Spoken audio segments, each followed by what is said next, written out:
introducing Scare Zones, 4 pulse-pounding nighttime rides, and an all-new sinister show, Throttle. Select dates September 5th through November 1st. Discover why SeaWorld's Hollow Scream is one of USA Today's top theme park Halloween events. Visit any night for only $50.99 when you buy 2 or more tickets. Buy early and save. Taxes, service fees, blackout dates, and other restrictions may apply. If you've been thinking about upgrading your windows or patio doors, now's the perfect time with Renewal by Andersen.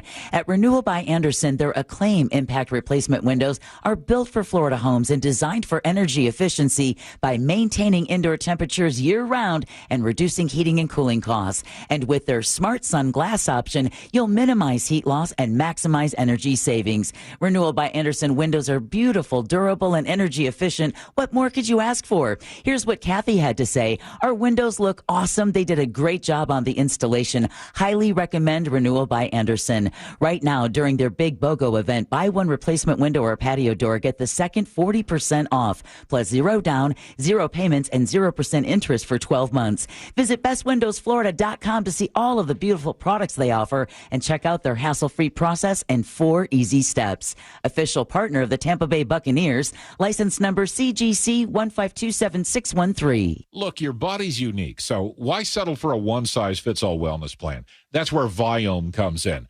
Viome uses advanced science to analyze your gut biome with a simple at-home test, so you know exactly what foods and supplements are right for you, all based on real data from your own body.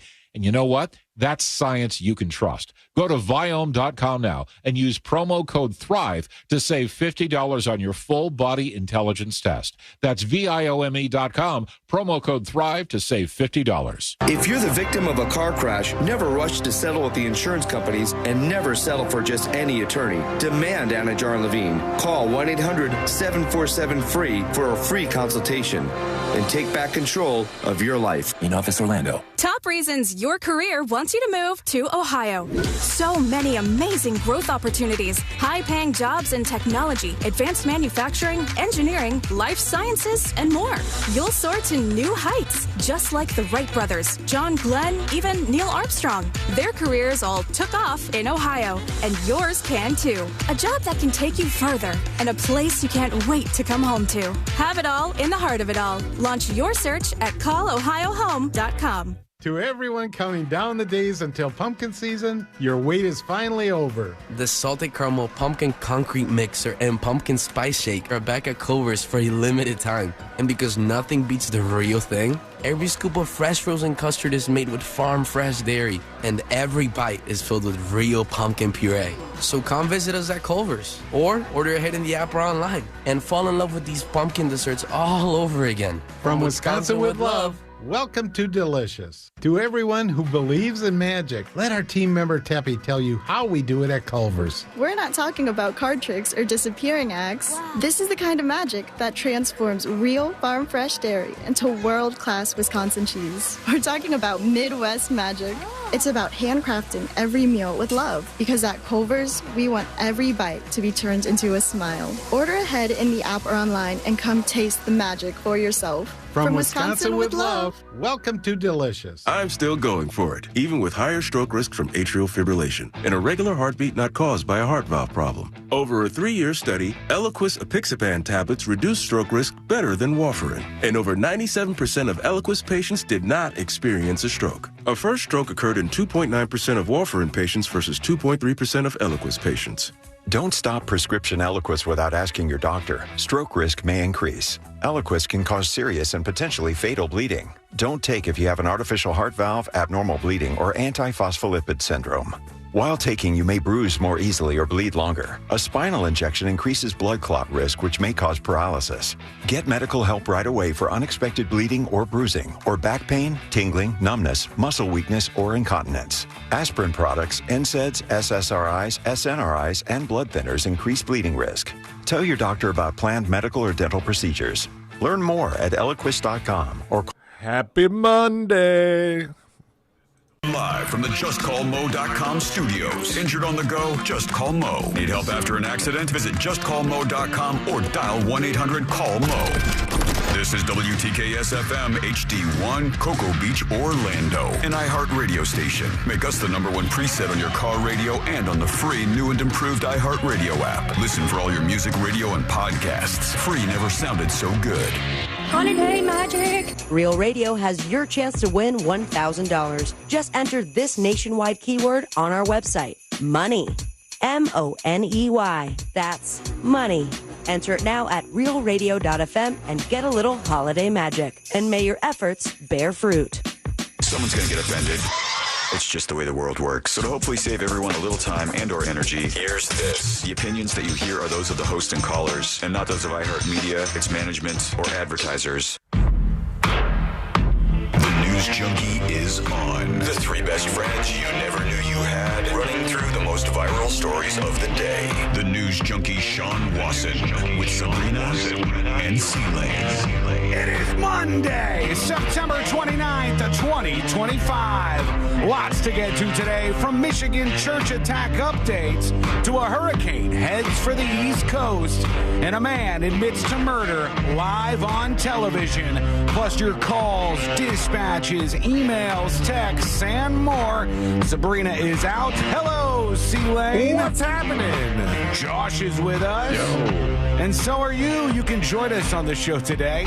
Send us a dispatch over at thenewsjunkie.com. You can also watch the show on YouTube and twitch.tv/thenewsjunkie. Your message is rolling right into the studio in real time.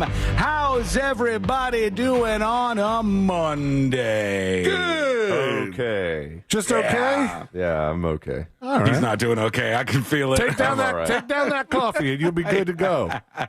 What's going on over there? A little late night? It was I had a thing. Yes, I had an engagement to be at yesterday. Oh, okay. All right. Long day, couple of drinks. This is exactly how Friday's show started, except Sean was supposed to know what you did the night before. What? An engagement with your Nintendo controllers? True. Turnabout is fair play. I'll take it here. We have so much to get into today. A very, very busy show as per usual. And right now, let's start off as we always do. Let's put our ears to the ground, our fingers on the pulse. Let's see what's happening in this great, big, wide world of ours. And we go to Fox 5, just 30 away from our friend Amy Caulfield, who will be joining us in about 50 minutes or so, 50 minutes. But they were trying something out on Good Day New York, which, a bad idea in retrospect. They were doing something as part of the Strong New York campaign. So they wanted to do a little working out on TV. And they said, let's get some fitness people in here, and let's get one of our hosts to do a couple of pull-ups. Hang on the bar for a minute. That can be done. What? Here she goes. How am I going to reach this, Kenny? I'll give you a little boost. You all right?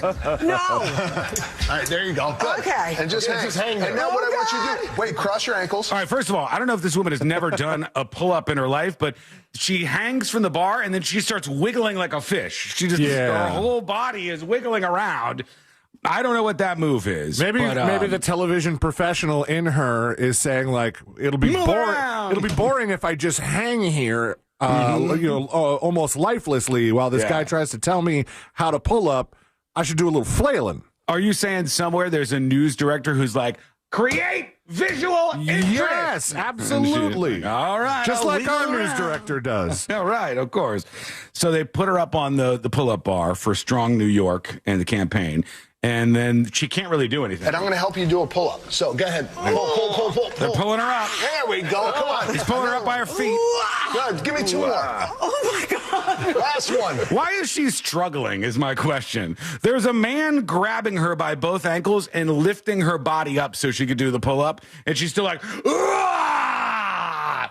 I don't know why this is difficult. If that were Even us, I could do it. If that were us, they'd be like, all right, yeah, come over and do this pull-up. And then I walk up and they're like, maybe Josh, maybe the other guy should come over and I'll help you pull up.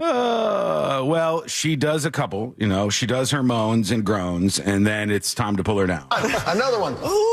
Give me two more. Oh, my God. Last one. No, Kenny. No. Yeah, there we go.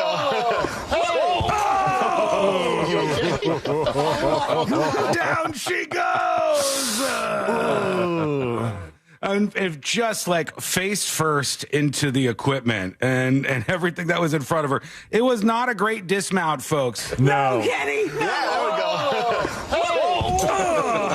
Yikes. She fell out of her shoes.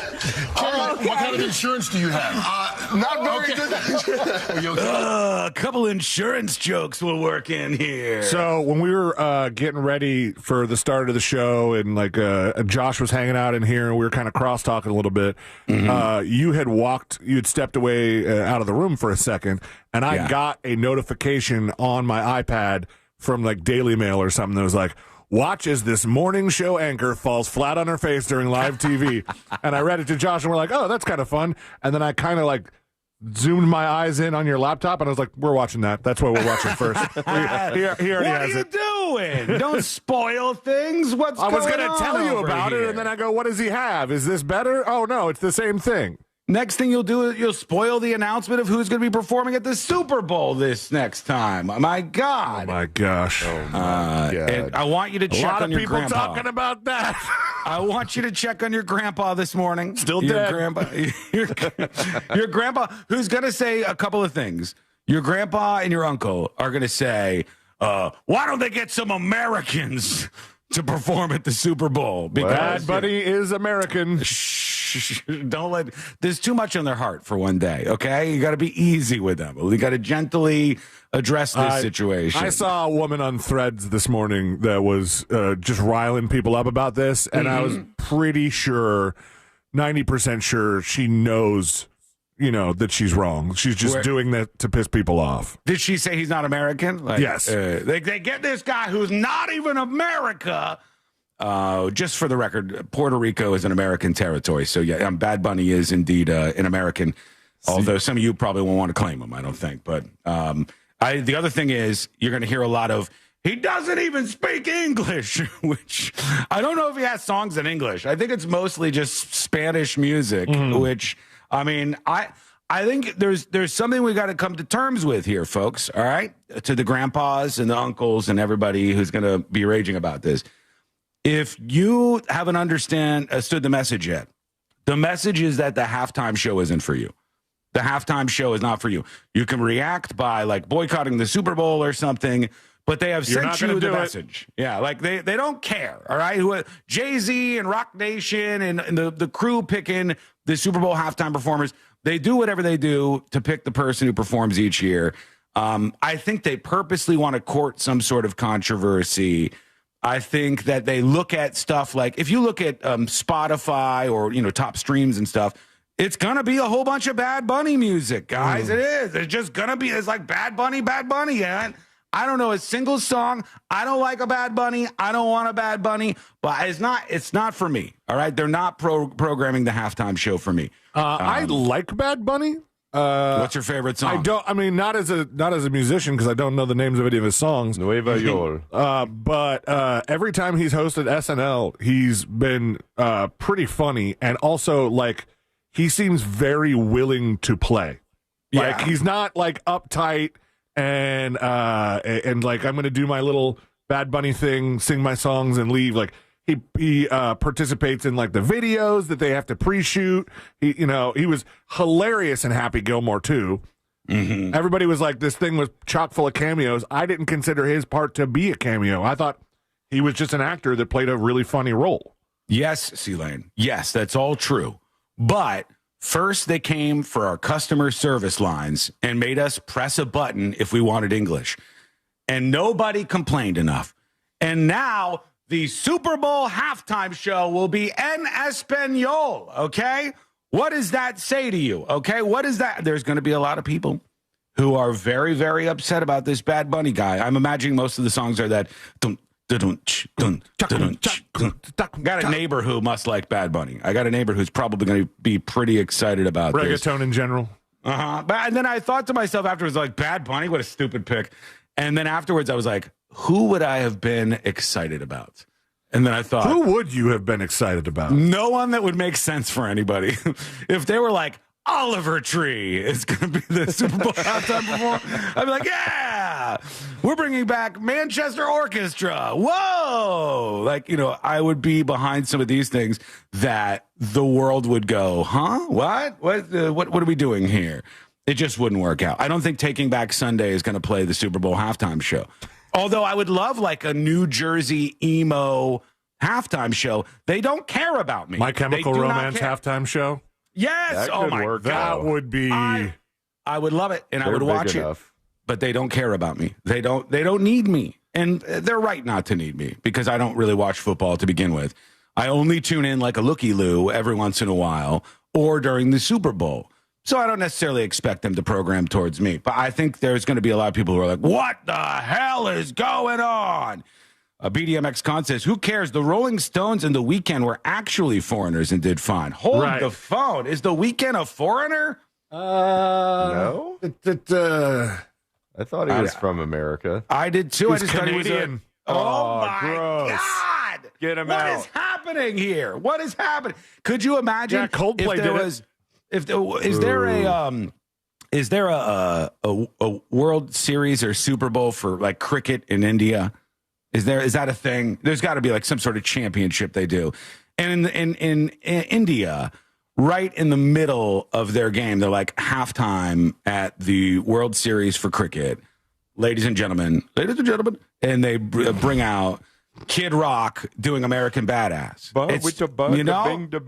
We need to get a hold of this and recenter things. And I just can't stand for this stuff. The highest cricket championship in India is the Cricket World Cup for the national team and the Ranji Trophy, RANJI, for domestic cricket, both being considered premier titles within their respective spheres. And would we know the performer at those events or not? Oh, it's that one guy that sings that one song. If it's Bad Bunny, it's going to rock my world. He's everywhere. Can't get away from it. I really see. For me, it's hard to like ground to take here. I don't care. But I think there will be people who will be all upset about this. And I literally sat there for a second. And I go, Sean, which act, if they mention it, would you be like, hell yeah, that's awesome? This I don't care. I can't bring myself to care anymore. I've lost the music to grandson. Not even grandson. I don't listen to grandson anymore, really.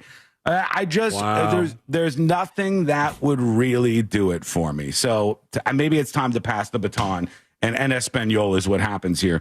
But we'll take your thoughts on this and what you think this means for the future of America.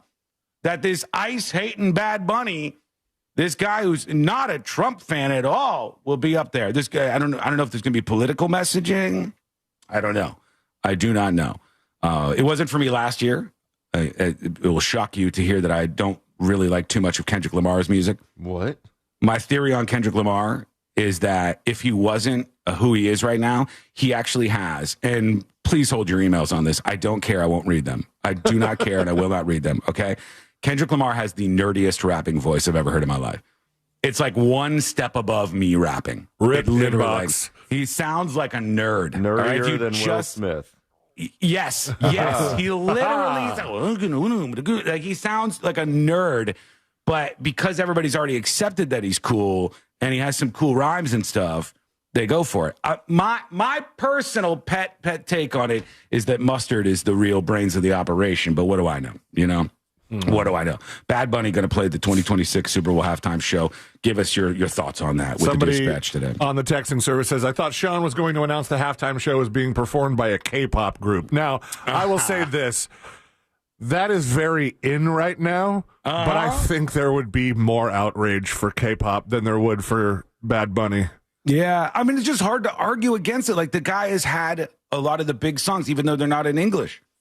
Maybe a lot of his listeners are no longer in the United States of America. I don't know. I don't know what the case is for this, but I know that he's a big name. Where is the Super Bowl this year? Is that... what am I supposed to tell you about that? Santa Clara, California, Levi's Stadium. Okay. Levi's Stadium. Somebody also pointed out that Metallica is from San Francisco. They might have been a good pick. That would have been cool, but like again, they're not doing it for me. They're not making this stuff for me. It's like when I see the Coachella poster and I go, "Well, this sure is a disappointment, isn't it, Sean?" And they'll go, "For what? Am I going to go to Coachella?" If they release the poster and I look at it and I go, "Wow, the Traveling Wilburys are on there this year. I've finally drawn in to go." It ain't for me. I guess that's basically like Blind Melon being on it. Mm-hmm. Oh, Cordy said it should have been Post Malone and Jelly Roll. I would have loved to see Post Malone do the halftime show. I would have loved to have seen it. Jelly Roll would have. Jay-Z doesn't like him. Jelly Roll would have been good. I think. I love Post Malone myself. I'm a fan. I think he's great. Posty. What do I know? We want to see what you have to say about this. I'll tell you, it's not the biggest sin in all of football, and it's not the reason why you really need to check in on your uncle and your grandpa today. The real reason is that for some reason, I don't know why, but they decided to turn this into some weenie little league where they let ties happen, and last night's football game ended in a godforsaken tie. America is crumbling before our eyes, folks. This is the kind of stuff that we accept on the football field. For the tie, 34. And this one is good, and this one ends in the second highest scoring tie game. And it's a tie, 40-40, Green Bay and Dallas. A kick ends the game. I'm sure it was exciting. I'm sure people had fun. Everybody showed up. You all did your stuff. But if I can have one take in the sports world, I do think ties are lame. I think that is a lame thing. This is football, you little bitch. Get out there, earn your multi-million-dollar contract, keep playing until somebody wins the game. Over and over and over we go. This is why you get Bad Bunny, you little weasels. This is why you end up with this. Because you got a tie on the football field. And nobody, there's not a man in sight out there any longer. It's really just... Meanwhile, our fantasy league, this is the first time I've played fantasy where we've used partial points. Mm-hmm. You know, so there's like a decimal in your point total. Mm-hmm. And so we cannot tie. I mean, it would be a lot harder to tie. And we've had 2 weeks where somebody has won by like a sliver. I lost by 0.32 points, and I thought, well, nobody's getting closer than that. And last week, somebody lost by like 0.16. And I was like, wow. This has got to be infuriating for the person on the losing side. You know, I can't help but note that I was not invited into this fantasy football You sound league. just like my wife. Well, you know what? She probably fits in the league better than I do. I'll forget week 2, drag everybody down. But Sunday Night Football, a tie, 40-40. What's going on in this world? The world is crumbling in front of us. Let's see what's number one at the box office. It was a close call because we would have had a trifecta of America being over. One battle after another one. The Leonardo DiCaprio film, one battle after another. I had it a one. One battle after another, and at number one with $22 million.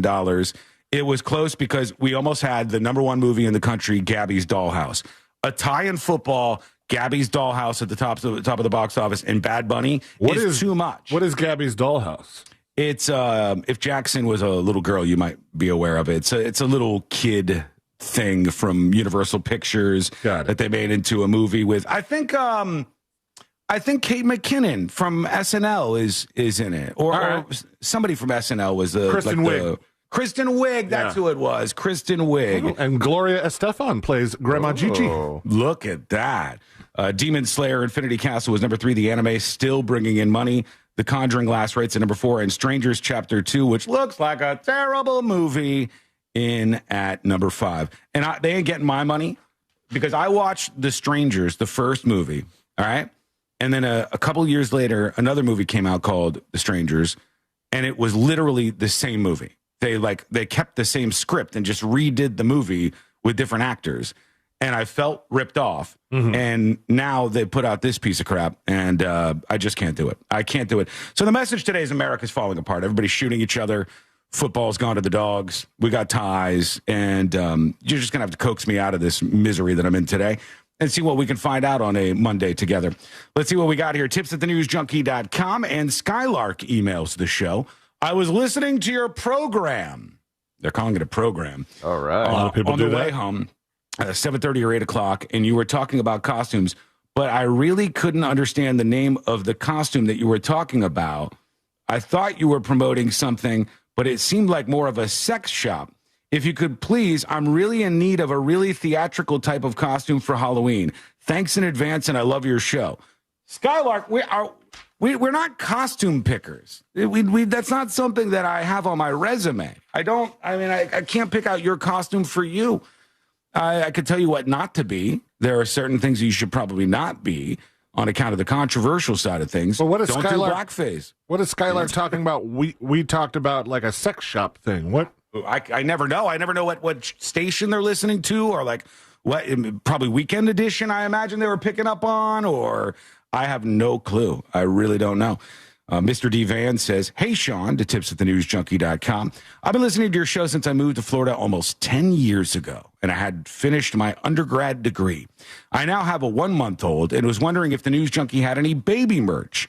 I need to bring her up right. Wiggle, wiggle, pop, pop, says Mr. D. Vans. We've done baby merch. We have. Before, one time. No, a couple times. Did we? Oh, really? Yeah, well, I guess we did a couple of onesies. At least, yeah, we've done at least 2 onesies, I think. Mm-hmm. Yeah, they were very popular, actually. They were very popular. I don't know. Maybe we'll think about it. We'll think about it, perhaps.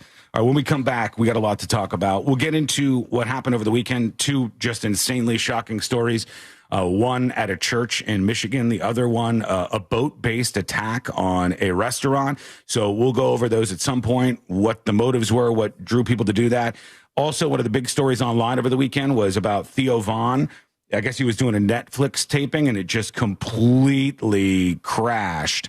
And he bombed, and then he was talking about, like, trying to not kill himself. And I don't know. On stage? Yeah, they got that going on in the comedy world, and then they got this big controversial festival. Everybody took big money for to play in to do a comedy show in Saudi Arabia, which is lighting people on fire. So we'll talk about all of that. Saudi Arabia is not necessarily lighting people on fire. The story is.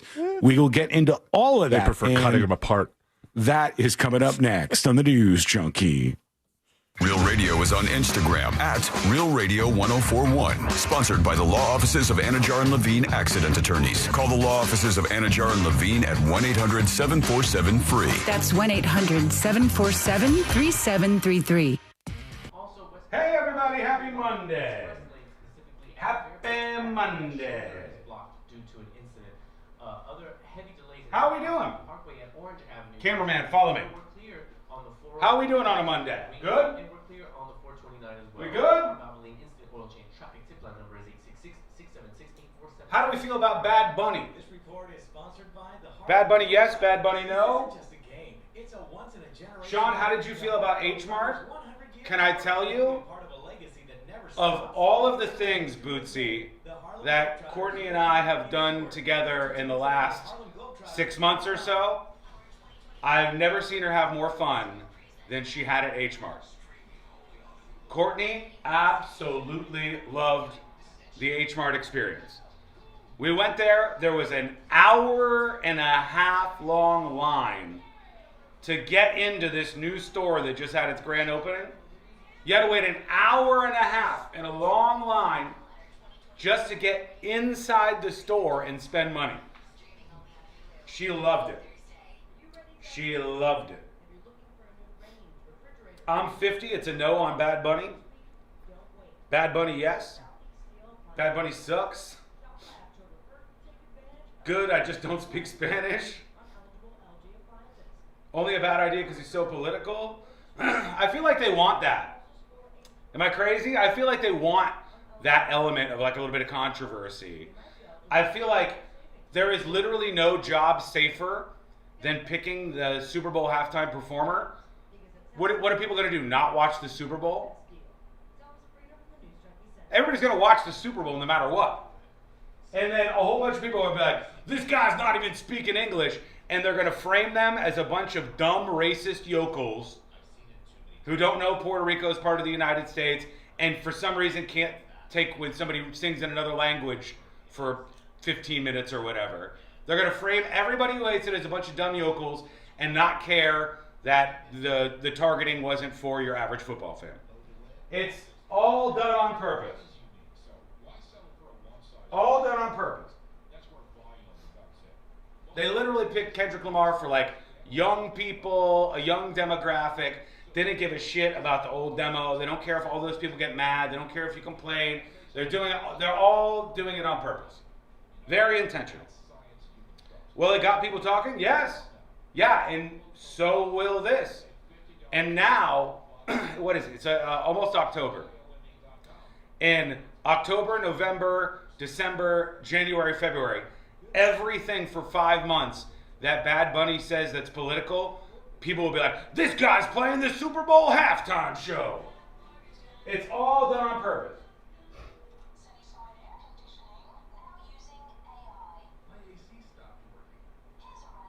I'll just go piss during the halftime show. I don't know Bad Bunny. Good time to do it, I guess. Guys, rate the shirt today, by the way. What do we think? Rate the shirt. Can I lick it? And then the elements on the periodic table that you can and cannot lick. Very, very classy stuff. Very classy.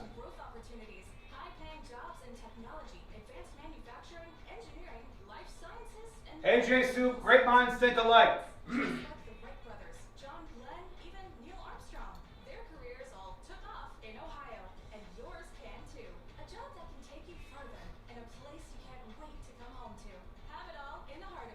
I want to take your temperature on this, if you don't mind. Let me see how much time I have. Okay, we got a couple of minutes. I want to take your temperature on this. Watching the reaction of Theo Von's story over the weekend. My theory on Theo Von is this. I was watching a lot of the discussion about Theo Von filming this Netflix special he was working on in New York. And they said about like half the crowd or a third of the crowd walked out. That's probably an exaggeration. They said he kept forgetting where he was in the stand-up and like redoing jokes, refilming jokes, doing takes. And then on Reddit, the entirety of the conversation was like, he's not funny, he's not funny, he's not funny, he sucks at stand-up, he sucks at stand-up. I think that's the hive mind of Reddit, who a lot of them hate him because he supported Trump. A lot of these people don't know how to separate things that I like from things that agree with me, which is a grand sign that you're retarded, that your brain has gone to rocks. But a lot of the conversation was like, Theo Von, not funny, not a good stand-up, etc., etc. How do we feel about Theo Von? I want to take the temperature before we get into this segment. How do we feel about Theo Von? He's not funny, says Flats.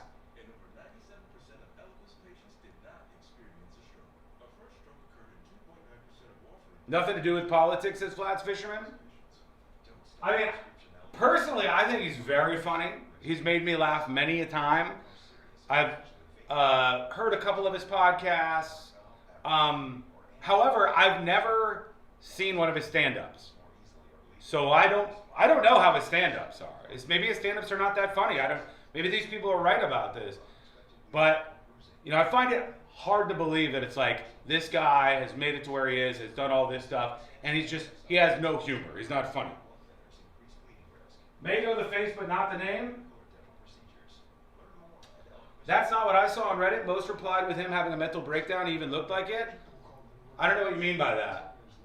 Yes, they were talking about how he said he's just trying not to kill himself. But in r/comedy and I think r/Joe Rogan or something, the main spots where this was posted by one of the people that attended the stand-up taping, half of the thread was literally not funny. He's not funny. He's not funny. He's not funny. This is how he should feel for supporting Trump. People don't like him. Blah, blah, blah, blah, that kind of stuff.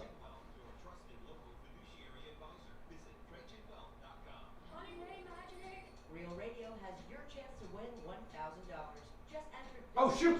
We're coming back. On our website. Money. Magic. Real Radio has your chance to win $1,000. Just enter this nationwide keyword on our website. Money. MONEY. That's money. Enter it now at realradio.fm and get a little holiday magic. And may your efforts bear fruit.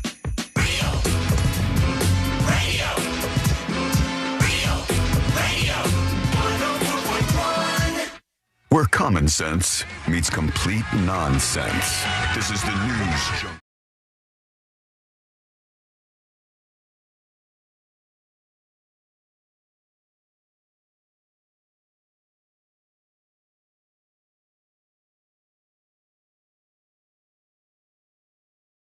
It is a pleasure to have you here. And we talk about all things viral. We got a lot to get into, obviously. Very, very busy weekend that we just had. Finally finished up last night the Black Rabbit series that we've been watching on Netflix with Jason Bateman and Jude Law. Yeah. Which we loved. We really enjoyed it. I thought it was good. Man, I want to ask you questions now, but I don't want to spoil anything. No, it's too early, I think. It's a little too soon. Yeah. I mean, I'll just tell you, in the last episode, I was like, I love to see two actors in like a long scene where they're both just immensely talented. Mm-hmm. And like you feel what's going on. Like you see like they're really hitting some interesting things in the acting that they're doing. I love to watch that. And there was a few scenes in the final episode of this Black Rabbit show from Netflix that I think were like that. Really, really impressive stuff. All right. I have to ask you a question, but I have to say it off the air. Okay. So, all right, hold on. Mm-hmm. Do you think that... Yeah. Mm-hmm. Yeah. I thought that that's where they were going to go with things. Yeah. Right. I thought that was you don't know nothing. You don't know nothing, Josh. Have you seen a single episode of Black Rabbit? No, I haven't. You don't know nothing. You're too busy going out on your engagement parties or whatever it is you were doing. Know. God only knows, honestly. It was a solid show. I think they shot some of it at Dead Rabbit. So Josh, I think, is familiar with at least cool. that. Yeah. What's Dead Rabbit? What's that? It's a bar in New York. Really cool bar. Oh, did they? Are you serious? Did they really shoot it at a place that has a similar name, or are you just messing with me? That's what Ashley made it sound like, because they had they had the rabbit hanging out of the door. Yeah. Okay, yeah. Well, it was a good show. I really enjoyed it. I think Jason Bateman is great. I listened to the podcast that he has every once in a blue moon, Smartless. I like those guys just kind of chilling and having fun with each other. I think it's fun.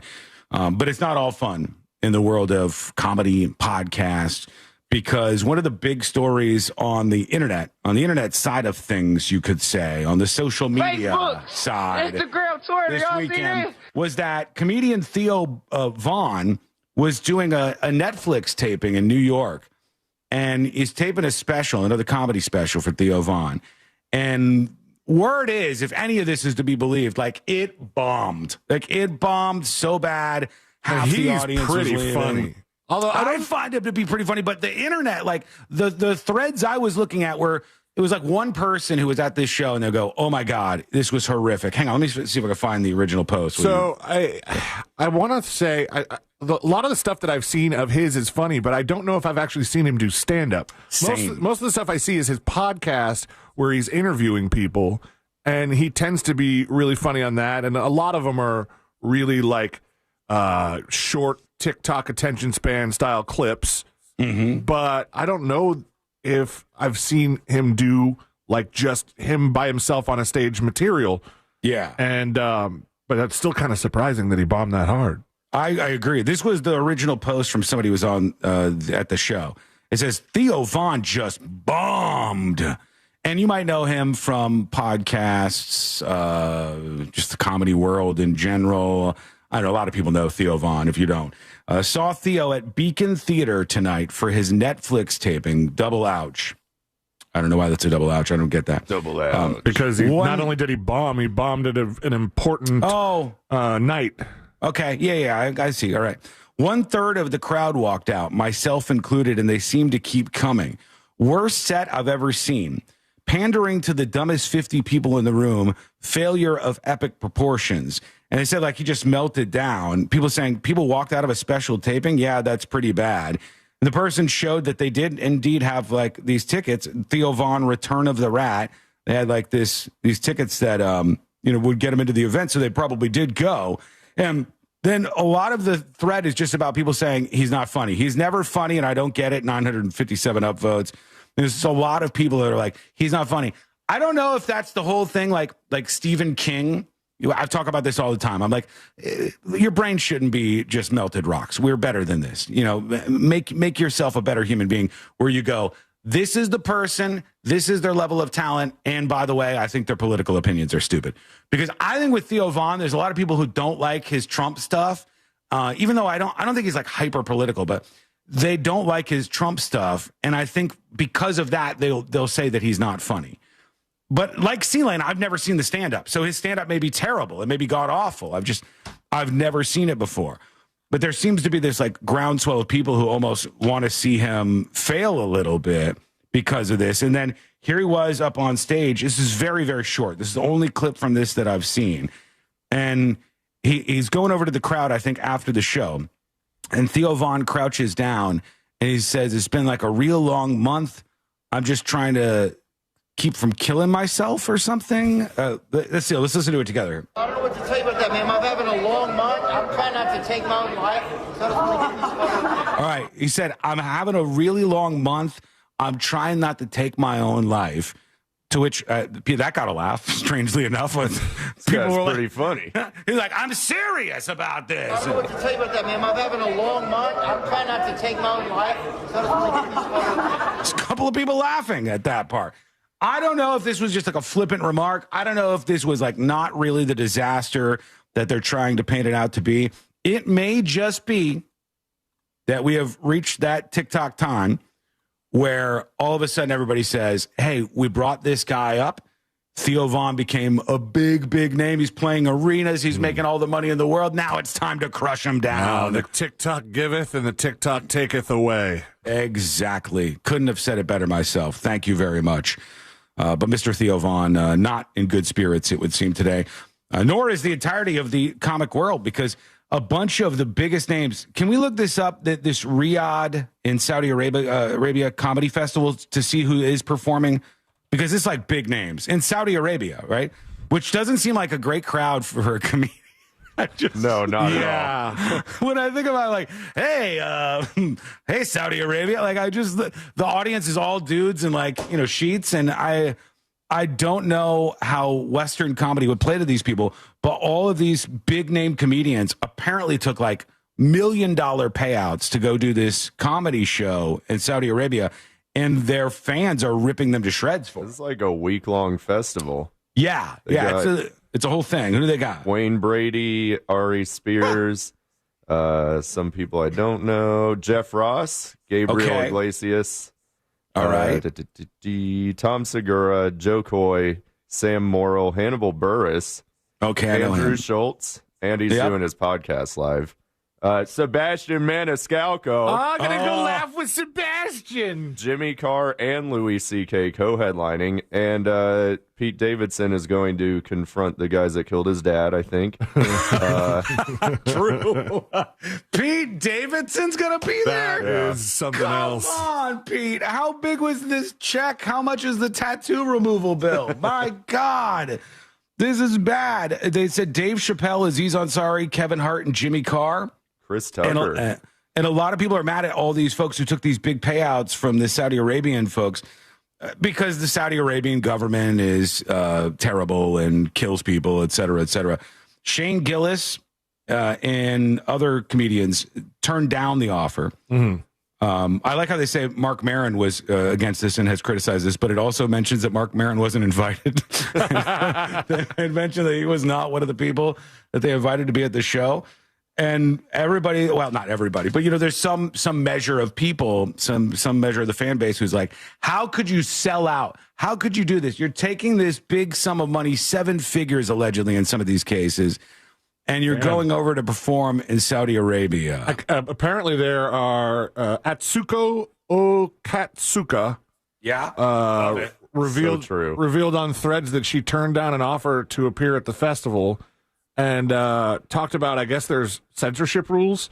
Accepting the potential booking came with, quote, censorship rules, unquote, that a lot of the you can't say anything anymore comedians agreed to. The money's coming straight from the crown prince who actively executes journalists, people with non-lethal drug offenses, bloggers. This is her words, not the words of the Hollywood Reporter. Without due process. A lot of the you can't say anything anymore comedians are doing the festival. They had to adhere to censorship rules about the type of jokes they can make. So really, I can't just get on stage and be like, I just flew in from New York, and boy, are my pilots tired of bleeding out. I mean, when I saw this, I saw Bill Burr is also going to be performing in Saudi Arabia, and he took the big payout. They were calling him a sellout. I got a big check. They wrote me a big check. And somebody said, oh, what if Bill Burr just treats it like the stand-up set he did in Philadelphia where he insulted Philadelphia in the audience the whole time? I'm like, you think he's going to go on the stage in Saudi Arabia and be like, you guys are terrible, you're murderers, you're bad people. They will kill him in front of the audience. They will ceremonially kill him and murder Bill Burr. He will not do that. He will not do that. What do you think? Do you look down on comedians who will take a big payout? Where's to go my perform McDonald's? in a You rolled out a McDonald's for Trump. I need mine. Well, what do you think about this? Let us know. Send a dispatch over at thenewsjunkie.com. All right, when we come back, we'll get into some of your feedback so far. Another huge sports moment over the weekend, and you know how plugged in we are. Wait till you hear this one. If you're not up on this, it's going to make your blood boil a little bit, and it's coming up next on the News Junkie. Coming up tonight on Real Radio at 7, it's a corporate time with Tom and Dan. Brought to you by myeternalvitality.com and my... Hello! Welcome to Behind the Scenes. This is Skull Mike, named Skull Mike because there's a skull down here and a mic, but it was upgraded to a video setup that follows me around. Somebody said, Sean, would you take the payout? Would you perform in Saudi Arabia? Boy, I don't know. That's so hard to put myself in those shoes because I'm so far outside of the realm of would somebody offer me $1 million to do an hour stand-up set in Saudi Arabia. I would think that I would look at it from the perspective of, yeah, it's a lot of money, but like, can you imagine the audience? I don't think they drink. They don't seem... Maybe this is just me being a racist. They don't seem like really laughing, comedy-loving people. There's so much sand. There's just so much sand. I think I would turn it down. You might find yourself in an uncomfortable, potentially expensive situation. Known Badger says Sean would take it. I'm telling you, I think I might turn it down. But not on like some principled level of like, well, this country's bad. I think that sort of opens you up. Like, let's imagine you're a singer and you want to tour the world to perform for your fans. Can you only perform for fans in countries that are like thumbs up approved by everybody? Or is it specifically because this is being paid for by the leadership in Saudi Arabia, which I think is kind of the issue. Why do Saudis want this stuff so bad then? Well, Crazy Drunk Cat Lady, I would say it's much like the golf league that they started to try to counter the PGA.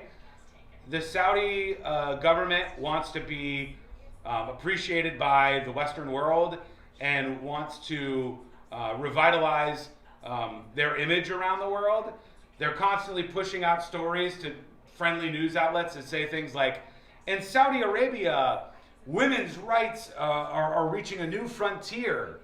And it's like, in Saudi Arabia, women are still, in a lot of cases, socially pressured to cover up. In Saudi Arabia, in a lot of cases, women cannot drive, certainly not on their own. In Saudi Arabia, in a lot of cases, like in Riyadh, if you're a woman, you're not allowed to be in the same room alone with a man who's not a direct family member. Like, there's a lot of shit like that going on in Saudi Arabia. But who's perfect?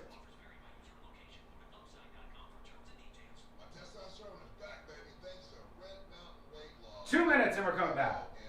A lot depends on what you're making now. Somebody making $50,000 is more likely to take it than somebody making $500,000 a year. And would you blame that person less? Ask yourself that question. If there was a struggling comedian that got offered a big paycheck to perform in Saudi Arabia versus a very rich comedian who doesn't necessarily need the money as much, do you view that as less of a crime for each of those people? Probably, right?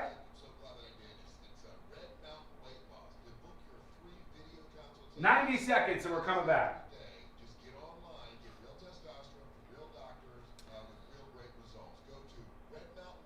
There are hypocrites out there with a value system. So what if it was something you do perform as a job? Go over there and do an episode of the News Junkie for $350,000? I mean, I can't be too hard on somebody who would take that money, but I don't know what I would do. Hello? Hi. What are you doing? You want to go to Costco later? Yes, if I have time to do stuff after the show first. Well, we're not going out later, right? Yeah. Yeah. Love you. Keep it cool. Bobby. Bobby. Bobby. Bobby. All right, we're coming back, folks.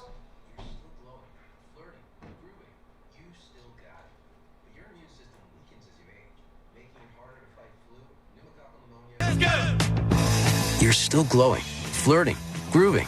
You still got it. But your immune system weakens as you age, making it harder to fight flu, pneumococcal pneumonia, RSV, and COVID-19. Vaccines are a key part of any health routine and help strengthen your immune response. Ask your doctor or pharmacist which vaccines you need. Schedule in minutes at vaxassist.com. Sponsored by Pfizer. This isn't just a game. It's a once-in-a-generation event. The Harlem Globetrotters 100-year tour. Come be a part of a legacy that never stops. Be there when history is made. The Harlem Globetrotters 100-year tour. Get your tickets today at harlemglobetrotters.com.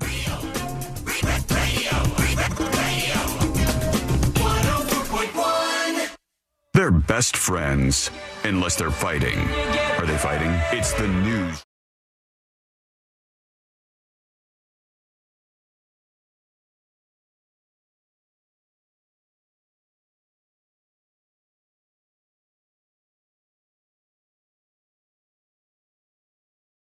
Should be joining us about 15 minutes from now on the show. We'll see what's going on in her world and get a roundup of everything happening in the news that you need to know with Amy Kay here shortly on the show. A big issue in the world of sports that I wanted to talk about, believe it or not, here in a moment. But just to revisit the backlash against these comedians that are getting paid like seven figures, some of them, to go over and perform in Saudi Arabia.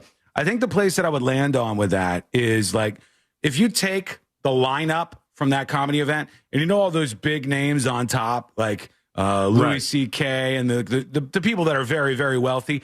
If you draw a line right across the middle of that lineup, the people on the bottom, I probably wouldn't hate on for doing it. The people who are like, hey, I'm not mega rich like these other comedians right now. I don't have the kind of cash that some of these other folks have, like your Dave Chappelle's or Kevin Hart's. Now, you know? all right, we may have answered this question before, but just for giggles, if you were offered secret shows live from Saudi Arabia, yes or no? I think the audience would be so brutal. Like, welcome to Secret Shows. And we're doing like an uncensored secret show in Riyadh, Saudi Arabia. I don't think it would transfer well to the crowd. I think I'm getting my hands chopped off before we leave. Yeah. I mean, there's a risk that this could go south. The comedian that turned it down shared a screenshot of outlined the content restrictions from the contract. It says artists shall not prepare or perform. How would you know if they prepared it? What if I prepared it and didn't perform it? Artists shall not prepare or perform any material that may be considered to degrade, defame, or bring into public disrepute, contempt, scandal, embarrassment, or ridicule. A, the Kingdom of Saudi Arabia, including its leadership, public figures, culture, or people. That's a lot. B, the Saudi royal family, legal system, or government. And C, any religion, religious tradition, religious figure, or religious practice. Boring. That's kind of lame, man. I mean, that's like saying, hey, come over here, but we will only hear jokes about everybody else. We cannot be the butt of any of these jokes. And for so many of these comedians, that's like the center of it. That would be like me saying, hey, October 30th, the roast of Sean Wasson. But just quick stipulation here, no jokes at my expense, all right? Like, this is a roast, but chill out with the jokes about me in particular. But the poor comics on the list. Sean Wasson? Yeah, please. It's not too late. Thank you for that idea. It is not too late. Let's turn this around. The poor comics are fine. Just take the money, make a little cash, and then later on, like, go over there, get your mill for a 45-minute stand-up set, and then fly back and be like, guys, Saudi Arabia sucks. And just like when you get back here and you land, do a stand-up set and donate a couple of bucks to, I don't know, saving women's rights in Saudi Arabia or whatever. But I can't blame the people who don't make much money from doing that. And I know that this is a problematic thing because they said they wouldn't insult the government and insult the kingdom and stuff. But a lot of bands have to deal with this when they're touring the world, like which countries you shouldn't play in and shouldn't perform in. No, it happens. It's weirdly enough, the person that you would be fighting for is the person that turned this down. I've never heard of Atsuko Okatsuka. Yeah, I've never heard of this person. They're the ones that posted the screenshot of the contract. Mm-hmm. I was telling Josh during the break, the comments from Mark Maron were actually kind of funny. Oh yeah, he said, I mean, how do you even promote that? You know, like, from the folks that brought you 9/11, 2 weeks of laughter in the desert, don't miss it. Like, stuff like that. I can't believe it's 2 weeks long. That is a long time if it starts bombing early. I don't think, whoa. I don't even know if that's proper terminology. I'm going to walk that back a little bit here. I'm going to have to pick a new word for did bad at stand-up. Yeah, true. Atsuko Ohatsuka. Yeah, that's my first time here. Atsuko Okatsuka. I'm pretty sure I saw that for sale at HMart this weekend. I'm pretty sure that was one of the items on. How long did you wait in line to get into HMart? An embarrassing 90 minutes to get into a store. Holy crap! Store, yeah.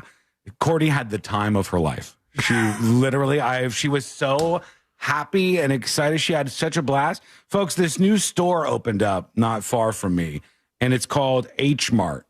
And they have like 90 of them across the U.S. and Canada and stuff. This is the biggest one. This is the biggest one. It's a huge store. And it's been super hyped because they've been in the process of opening it for, I don't know, like 4.5 years. Yeah. And it's like a really fancy, nice Asian market. They have food from South Korea, Japan, China, like all the different places that you might think of. They have these, like, the rare items that you wouldn't get elsewhere. Japan! And they have it at this place called HMart. And when we got there, the line was, no joke, probably a quarter mile long. I mean, probably pretty close. Yeah. Maybe an eighth mile, if I'm being fair. Maybe an eighth mile long the line was, and wrapped all around and stuff. And I go, you sure you want to do this? She's like, yeah, if we spend $100, we get a free bag. And are you sure? And I'm sitting there in line, and I'm trying to muster up the courage to continue on when I don't feel like the line's moving fast enough. And every time I look at her, she's just got a big smile on her face. And I'm like, we're staying. We're doing this. We go inside this place. It was like an Asian Willy Wonka. I mean, it was like... Like an Asian Willy Wonka experience. Come with me, and you will see. I'm glad you did it. They had eels, 6 foot eels swimming around. They had crabs so big I ain't never seen anything like. I'm not joking you. Crabs that were 6 feet wide. Okay, literally, stone crabs or something. They were so big. I don't think there's a pot big enough to cook these things. What a time! What a wild time! She had a blast. She got her bag. We got some random stuff that we're going to try out. We're going to do the HMart Smackdown on Secret Shows this week. But, yeah, she had a blast. And it was fun for me, too. I had a good time. I liked it. And can I tell you something? Of all the places to open something like this, you know, all the people that they hire are Asian, too. Shouts out to you, Asian people. All of you. Thank you. Effective at running businesses. Everything was orderly. Everything was clean. Everything, the shelves, despite the fact that thousands and thousands of people were rolling through these stores, the shelves were fully stocked. Something would come down, they put something back up. They were amazing. You Asian people, 4 stars. 4 out of 5 stars for me. He really did a great job. If this was in the Bahamas, it would have been a disaster. It literally would have just crumbled and fallen apart just on account of the work ethic over there. I'm sorry, Bahamas friends. I apologize. You know what I'm talking about. A little slower over there. A little slower. But it was very, very interesting to go over there and check that out this weekend and wait for 90 minutes to go shop in a place. When we come back, we'll have our friend Amy Kaufeld from Fox 35. I hear she's got a brand new newsroom. I hear they just new studio. open up a yeah. I've got to see what kind of toys and stuff she's got going on that they're playing with in this place. I'm sure she's fully tuned in to what's happening. We'll also talk about what's happening in the world. We'll get the updates on that Michigan church attack at some point here today and that weird boat attack story. What a weekend. And we got to get to all the motives in those, which have been kind of question marks, but we'll solve it all today. We got a lot coming up. And it's coming up next on the News Junkie. Win tickets to the Tampa Bay Bucks game Wednesday on our Instagram at Real Radio 1041. From the Clausman Law Traffic Center, car crash, call Clausman. Hello! Y'all, HMart was a blast. You guys want to see a photo of the crabs? Do we want to see a photo of the crabs or what? Here's the selection of stuff we'll be trying on secret shows. Yeah. We'll be trying this stuff out, the HMart Smackdown, a bunch of crazy stuff on secret shows. Hang on. But where's this crab? Oh. Tell me I'm exaggerating. That's the crab. Well, one of them. And I was talking with ChatGPT about these crabs, and they suggested that they get like 5 to 6 feet in diameter, and that at that size in the tank, little bit sad, they're probably 5 or 6 years old. Crabs so big you gotta name them and eating them is weird? True. What day is secret shows? Usually Thursday, but we've got scheduling stuff again this week, so Tuesday, secret shows.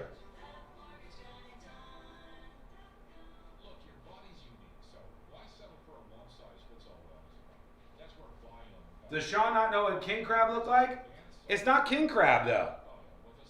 I'm telling you. Hang on.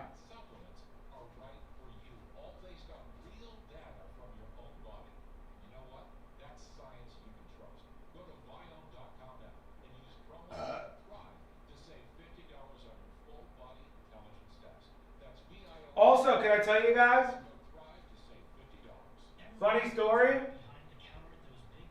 So, we're in HMart.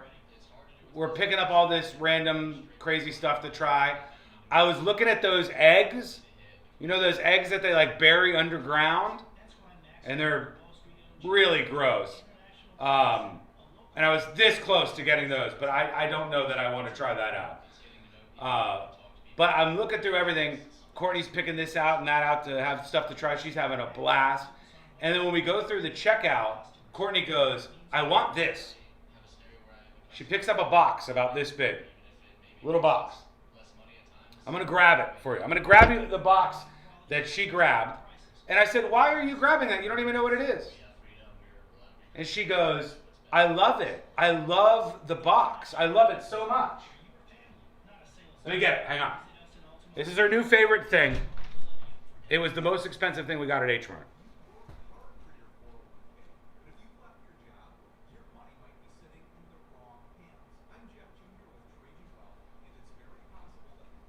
Okay.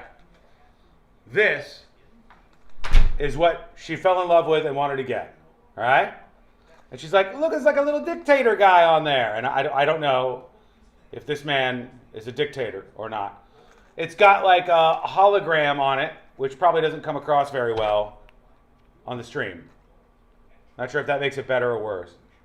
But she fell in love with this, and she's like, I have to have it. I have to have it. And I go, it's $15. $15. And now it sits in our house, and she loves it, and she looks at it a bunch. And I said, ChatGPT, what is this? What is this $15 thing that she had to have? And ChatGPT told me, Sean, that is diarrhea medicine.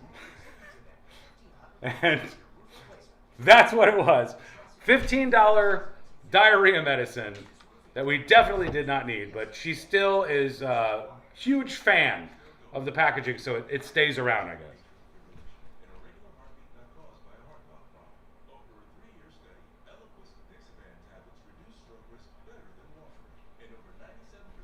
Unbelievable.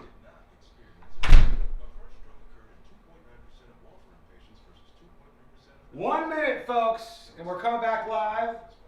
Amy Caulfield will be joining us momentarily.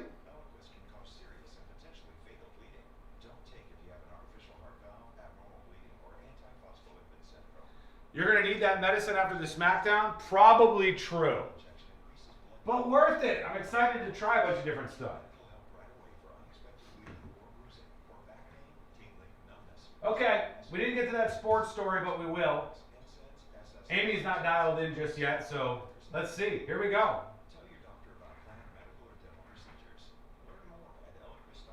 Aspirin products, NSAIDs, SSRIs, SNRIs, and blood thinners increase bleeding risk.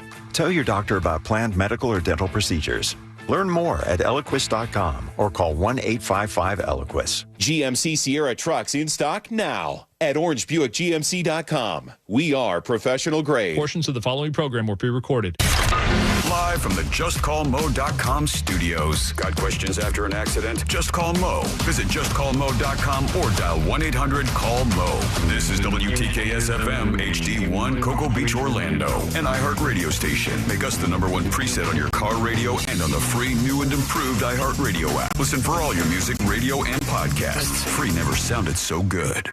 Real Radio has your chance to win $1,000. Just enter this nationwide keyword on our website. Bank. B-A-N-K. Bank. Enter it now on our website, realradio.fm. Good luck.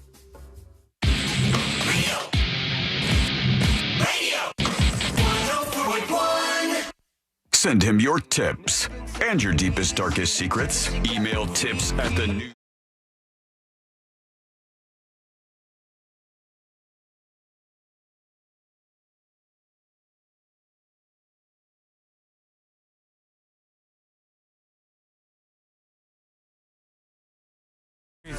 Because so much happens, the good, the bad, and the ugly, really, and we'll get into all of that as we roll on the show. Don't forget, go visit us on the website to catch up with things over on thenewsjunkie.com. Now for my favorite part of the week. I say that, and honest to God, I absolutely mean it. I do mean it. It's a person who brings light into my life. In a world full of Josh Fowlers, every once in a while, there's an Amy Caulfield. Wow. As they say. I guess I'm glad to be the foil. Yeah, this is what they say. Let's welcome our friend Amy Caulfield from Fox 35. Hi, guys. Hey there, how Sean, are you? I feel like I need to start singing. Yeah? You light up my life. All right, we could do that. We could start off that way if you want to here. How are you doing, Amy? How's everything going on in your world? Good, I'm good. It was a busy weekend. I spent most of it up in Ocala, horse country.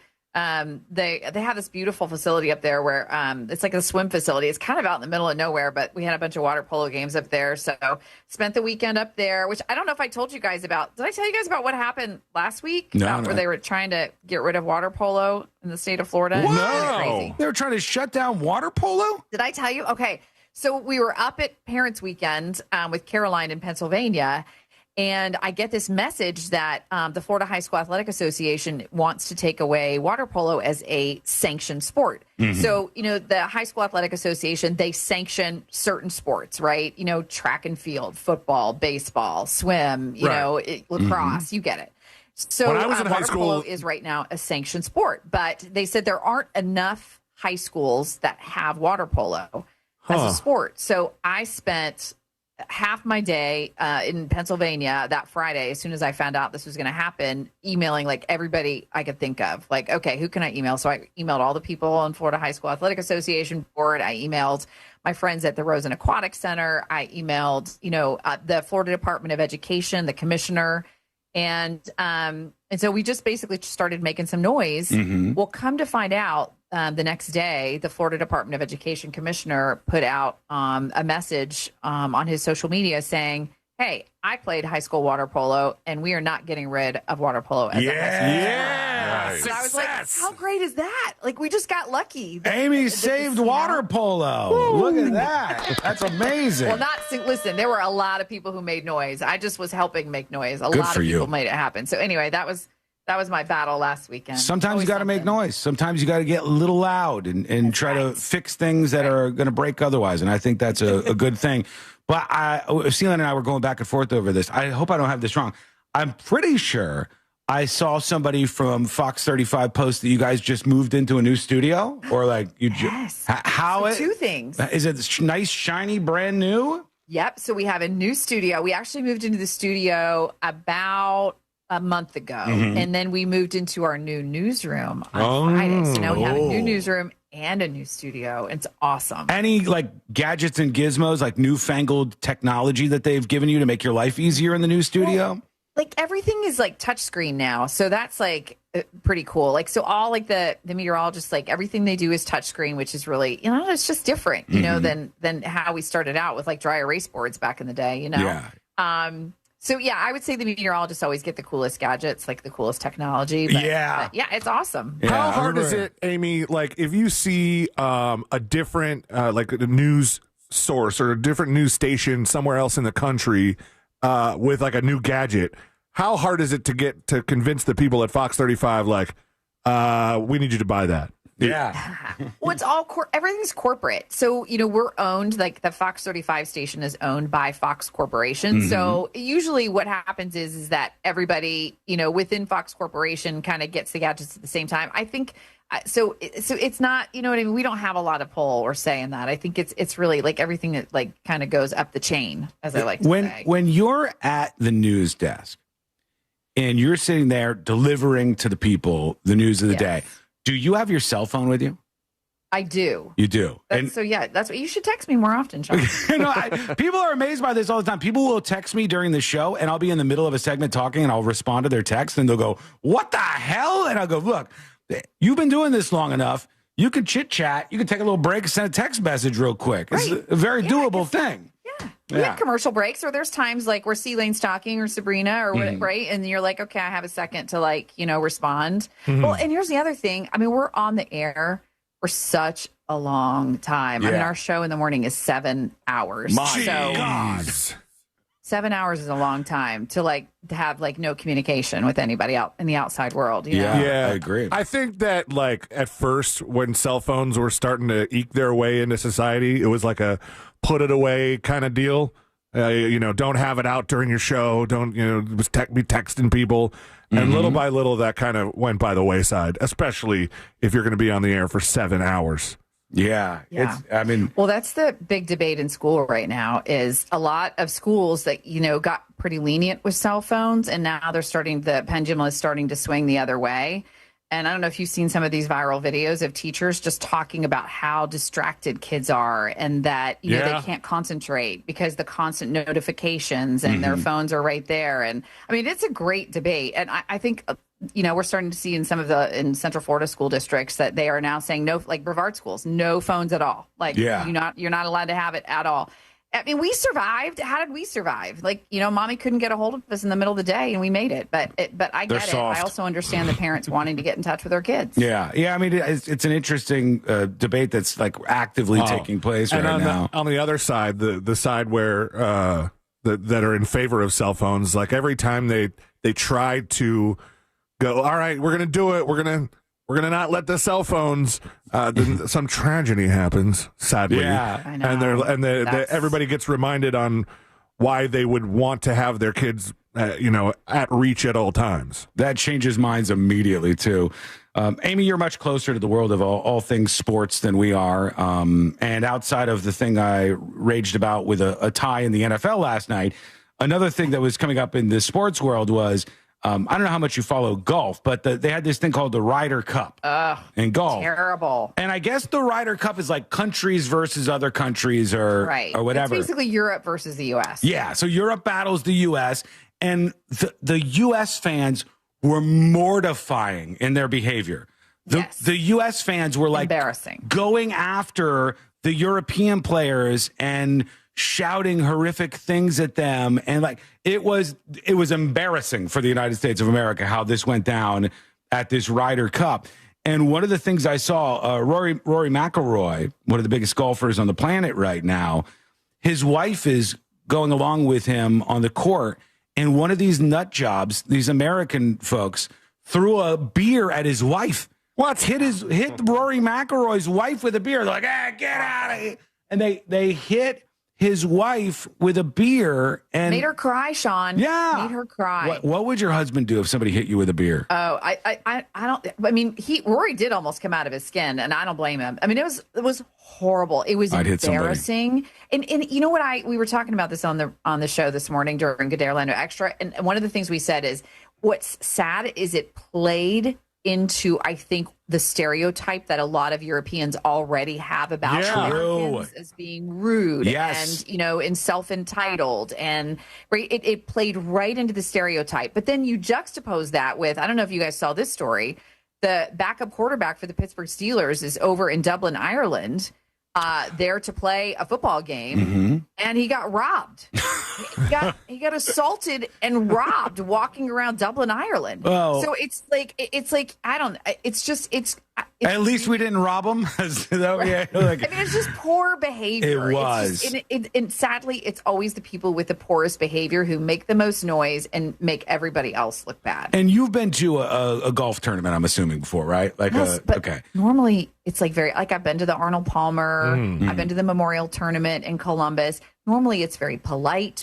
Polite people are quiet. They drink, though. They drink. The Ryder is different. The Ryder is different because people do tend to get more animated. And McElroy talked about that, about how, yes, he is accustomed to, I get it. This way crossed the line. Yeah, and then, did you see the gal who they hired to, get the crowd revved up on the first tee or the first hole or whatever? She was, leading this chant with, bad language, and it's terrible. It was embarrassing for Americans. It was like, what are we doing? Amy's so right. This is us on display for the world, and they're going to think we're all a bunch of drunk golf fans throwing beer at the players. Imagine that's inverted, and you have an American over in the UK, and they're playing, and the American gets pelted with beers, and they're shouting a bunch of stuff. You're going to think that they all hate us, which maybe they do. I don't know, but you're going to think immediately that they hate us, and it's just horrific. Bad. No, it is. It's embarrassing. It's embarrassing. So I don't understand why anybody would do that. And you know what? You got to kick these people out. Make an example of them. I'm not one of these people, but this is a guy thing. This is a drunk guy at sports things. Well, yeah, but Sean, there was a lady who was leading them in the chaos. I mean, that's what's crazy. It was there was a woman who was in charge of whipping up the crowd. She knew what she was doing. It worked. I mean, technically, she did a great job, I guess, but in the worst kind of way. All right, well, tell us about what was on your radar today. What are the stories guiding you? What are you watching out there, Amy? Well, the big story really for the whole Eastern Seaboard is Imelda and Umberto right now, which are these two huge storms. One is a hurricane, and the other one is right now just a tropical storm. But what's happening is, which this is very rare, you have two storms almost like right next to each other, working their way up the Eastern Seaboard. And what's going to happen is one is going to kind of get sucked into the other. So Tropical Storm Imelda is going to get sucked into Umberto, which it's just bizarre. We're not used to seeing these kinds of things. It's not like it hasn't happened before. It's just been a long time. What's the thing they keep calling it? The effect? Like a Fujiwara? Fujiwara effect. Fujiwara. Yeah, it's like the Fujiwara. The storms pull into each other. Cool. So you guys have the best team over there. You guys are who we look to when we try to see what we can expect moving forward. Is this megastorm going to stay far enough off the East Coast that people won't really see too much of this? Are we going to see some nasty weather? What are we going to see? No, I think we're good, Sean. We'll see some squalls. If you live right over on the coast, you'll see some squalls, maybe some, just kind of like we do with a normal hurricane when you have like showers and then it goes away and then it comes back. And then it's gusty. We had some reporters out on the coast this morning. The winds are pretty gusty. The waves are nasty. They're just choppy. I'm sure there are some surfers who enjoy enjoy that, but the waves are not fun. You wouldn't want to go out right now. We did have somebody, sadly, who got pulled out into a rip current over the weekend and didn't make it. So you don't really want to be out in the water right now. Well, I can tell you, and Amy just confirmed it here on the show, we are invincible this hurricane season. It is just proven. Better knock on some wood. We have a wall that is blocking all of the storms and just flinging them out there into the Atlantic. Love it, love it, love it. I just hope that does not crumble anytime soon. I mean, I hate to side with Sean at all in this because, no, I side with you on plenty of things. But they did try to send 2 hurricanes our way. Like, they tried to double team us at once, and we deflected it. That's a lot right there. We deflected. What else is grabbing your attention out there? Oh, you guys, these 2 horrific stories over the weekend. We had the church that was run into. This guy got out of his truck and shot into the church and then burned it down. I know you guys have probably already talked about this, but that story, and then you also have the story out of the Carolinas where the guy on a boat pulled up to a restaurant, on the marina, shot into the restaurant. They were able to get him into custody. The guy up in Michigan was killed in a shootout with police. But very similar sort of backgrounds for them, both Iraq War veterans, both about the same age.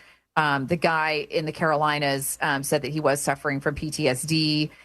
We don't know the full background of the guy up in Michigan, but one of my friends did post a radio interview that a guy did in Michigan, and he said this guy was going door to door trying to get votes. He's running for office, and he said that he had a conversation with Thomas Sanford, who is the alleged shooter, arsonist up in Michigan.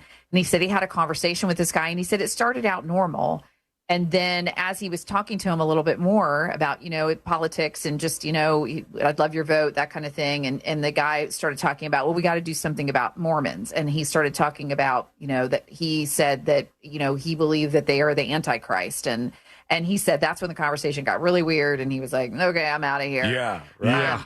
So whether or not this is true, I don't know. The guy seemed very believable. He said, that this was an interaction he had with him. They're still trying to figure out what the background is of this guy. But I mean, it's scary to think that you would have two, veterans who. And not to mention, everybody now wants to know, this has got to be frustrating for you when you're doing coverage of things like this. Everybody wants to know the motive, and they want to know it immediately. And now, because of some recent events, obviously, everybody's looking for the motive to simply be political, right? Like, well, he's got a Trump sign, or like, what is this guy? Where is he coming from politically? Who owns this horrific, senseless act of violence? And it's not always going to square up like that. It's not always going to be something like that. But this guy apparently drove his truck into the church while there was a big event underway. I think hundreds of people were there. Yeah. And then he had, I believe, multiple IEDs or improvised explosive devices, bombs, with him. I don't know if those were actually functional or just distractions, but it looked like this guy full on just wanted to attack this church. Yeah, it's awful, Sean. I mean, it took hours for them to get the fire out. They had to get the fire out in order to see if there were people still trapped inside.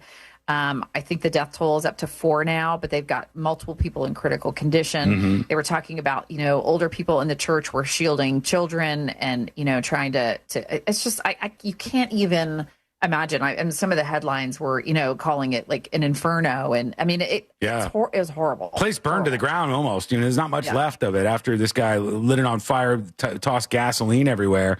And then just shot as many people as he could. And then, as Amy said, that this wasn't the only story. In the Carolinas, you had this guy who appears to have had PTSD. They took him in alive. They said there's a lot about this guy that's very strange.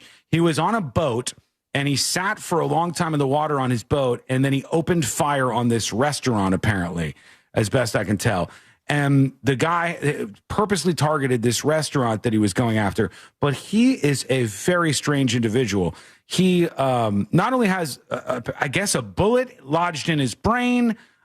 He also, how weird is this of a twist? He went to like the Country Music Awards with Kelly Pickler from American Idol, and then sued her because he said that she tried to poison his alcoholic drink that they had. and accused her of like killing her husband that ended up dying. Like there's a lot going on. Has a storied past. Yeah. It's very, very strange. And But there is a theme with all of these, mass shootings that we have had, or just shootings in general over the last couple of weeks. And the theme is almost always like there's some kind of mental health, mental illness, something going on in the background. Yeah. I mean, and we'll figure out more about this, both of these circumstances, I'm sure, as time moves forward here. But it's really disheartening to see two things. One, that immediate bloodthirsty desire to see who can I blame this on? Is it the other team? Yeah. Can I blame the other team for this? And then the maybe even more frustrating thing is I'm seeing more and more of people just operating in their own worlds with their own facts, completely devoid of any desire to actually know what's going on. They just want the thing that makes them feel good. Like, oh, the other people who I think are bad, and here's why. And God, I don't know how we fix that. It's when it used to be that you tuned into your local news like Fox 35, read the newspaper, did that kind of stuff. There were less things to battle. But now with social media, there's just misinformation everywhere. Everywhere. So right. Yeah. If you get a chance, I watched it last night. The interview that 60 Minutes did with the governor of Utah. It was excellent, and he just talked a lot about where we are as a society today. But it's a really good watch if you get a chance to pull that up, and it's worth it. Will do. Well, thank you, Amy. It's always a pleasure to talk to you. She's the best of the best. She is where you need to get your news from every single morning with the crew over on Fox 35. She's Amy Caulfield. There she goes. Love See you next week, Amy. Love ya. There you go. All right. Make sure you follow her on all social media platforms. Look for Amy Caulfield. She is a great follow. She is a light in our lives and so much more. And the wind beneath my wings. Aww. Absolutely. All right. When we come back, we'll get to you. Your feedback is coming in right now. We want to hear what you have on your mind. We'll touch a little more on motive in this Michigan situation. And first things first, when we come back, a flight was diverted because people on board started to freak out. And I mean, freak out. Wait till you hear what these people were doing. That is coming up next on the News Junkie. Real Radio is on Facebook at Real Radio 1041. Sponsored by the law offices of Anajar and Levine Accident Attorneys. Call the law offices of Anajar and Levine at 1-800-747-FREE. That's 1-800-747-3733. Hoping your ride is a safe one on the major highways and roads of Orlando. Right now, the heaviest delays, including 2 due to incidents on the Turnpike. Southbound, the off-ramp towards OBT. Also northbound of the Turnpike, that's... What the hell? What in the... This report is sponsored by the... There we go, yeah. This isn't just a game. It's a game. The Harlem Globetrotters want Think this is a game? Come be a part of a legacy that never stops. It's not. When history is made, the Harlem Globetrotters 100-year tour. Get your tickets today at harlemglobetrotters.com. Did you know that? John drops in on YouTube. The reason a lot of them do not get help is because insane people are the last ones to admit that they're actually insane. True. True. Very true, John. The reason people in the United States often don't get help is because, in a lot of circumstances, we don't force them to. We have to have a complete revitalization of how we look at people who are addicted to drugs, living life in the streets, with their legs locked in place by fentanyl, doing the wobble on Kensington. We've got to think about how we feel and how we should treat people who are having mental breakdowns in public. We've got to think about what we do when we have a friend or a loved one who you can tell is degrading mentally and having hallucinations and starting to have mental problems that you can see developing. We need to change the way we think about this drastically to a much more proactive approach and fast. But that said, it's not like there's a perfect fix to all of this. Like, best I can tell, the situation in Michigan, it doesn't appear to be a politically motivated thing. We don't really know exactly what has pushed this guy to attack a church full of families and try to blow it up and all this stuff. There were people pointing out that the leader of the LDS church just died recently, but I find it really hard to believe that this wasn't something that he planned out for a while. I mean, if he had IEDs and they were at all functional, like, you don't learn about that on a Tuesday and attack a place on a Friday. It just, I don't think I believe that rationality.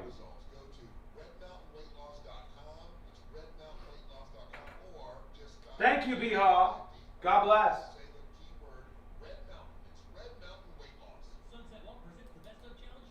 We need to speed up this sex robot technology so people aren't so lonely. True. Ain't gonna hurt. We got to talk about this story coming up next. Before we get to updates on both of those major shootings and the motive and the press conferences and the eyewitnesses, I've got it all. We'll hit that in about 30 minutes. But before we get to that, I want to talk about this flight that was diverted because people started acting insane. All right, in the middle of this flight, people were freaking out and doing very weird things. And I'm going to tell you what they were doing in a second, and you can tell me how you would have reacted.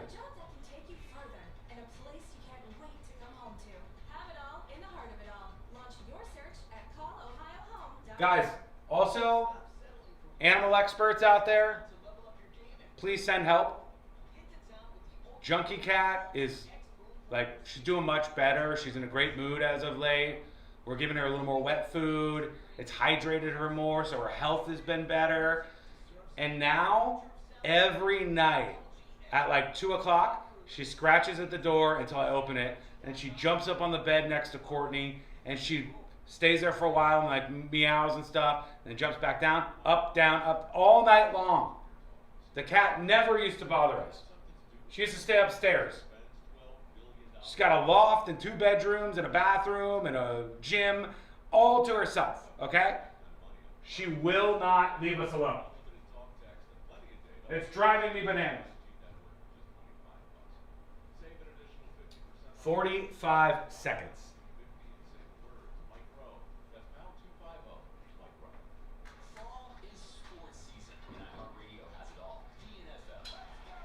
Here we go. How old is that cat? She's 11 years old. Great cat, but really a bit much as of late. Football, the NHL, and NBA preseason moves are underway. From scores and reactions to interviews and hot takes, it's all at your fingertips on the iHeartRadio app. Appreciate you taking my call, guys. Lock in with your favorite teams with play-by-play, podcasts, and local stations where you can react and join the conversation. Sports on iHeartRadio, where fans live it. Real Radio has your chance to win $1,000. Just enter this nationwide keyword on our website, bank, B-A-N-K. Bank. Enter it now on our website, realradio.fm. Good luck.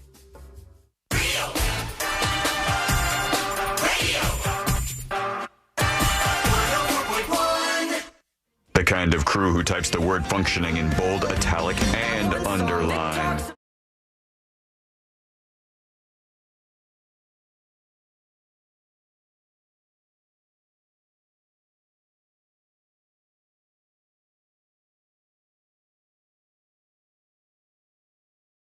Hanging out with us. If you miss any of the show, and I mean any of it, and you want to catch up with all things viral in the world's most viral newsroom, get the podcast, and it's free for you to grab over on thenewsjunkie.com. I want to talk about this flight where people started freaking out, and I will back that up with some details here in just a moment. But very quickly, a couple of things I wanted to roll through. One was also in the world of football this weekend. I don't know if you guys saw this sideline reporter kind of get into it. It was during the Bears game, the Bears-Raiders game. And the sideline reporter, this woman, is talking to the coach. And the coach kind of like gave it to her for a second. I'll play it for you so you know what I'm talking about. He was mean? Kinda. And people were saying that they're like, God, he was so mean. He was so rude.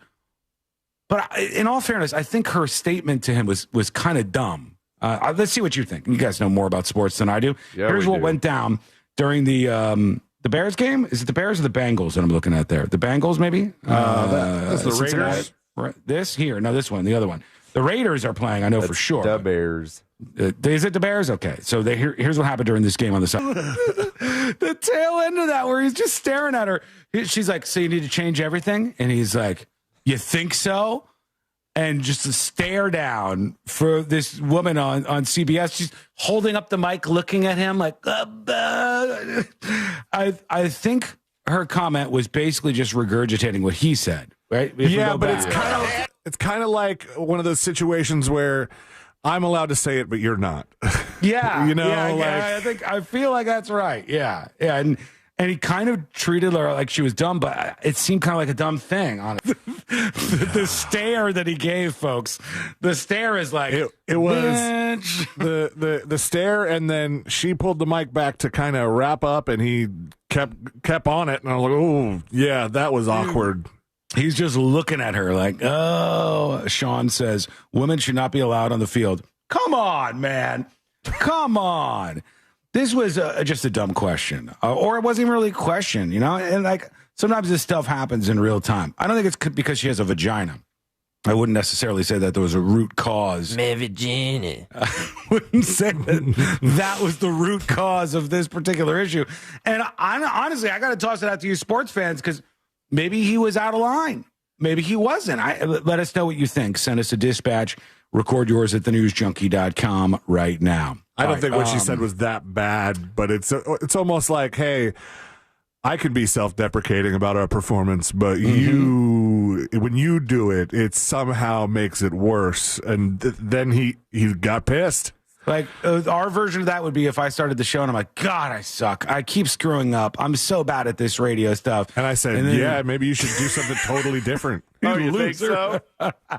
Finally, he discovered it, folks. The last horse crosses the finish line. Bravo, Lois. Oh, no. See, it turns a corner there. Really turns a corner pretty quickly. Let me pay this off here because this was a story this weekend that really got my attention. What the hell was happening on this flight?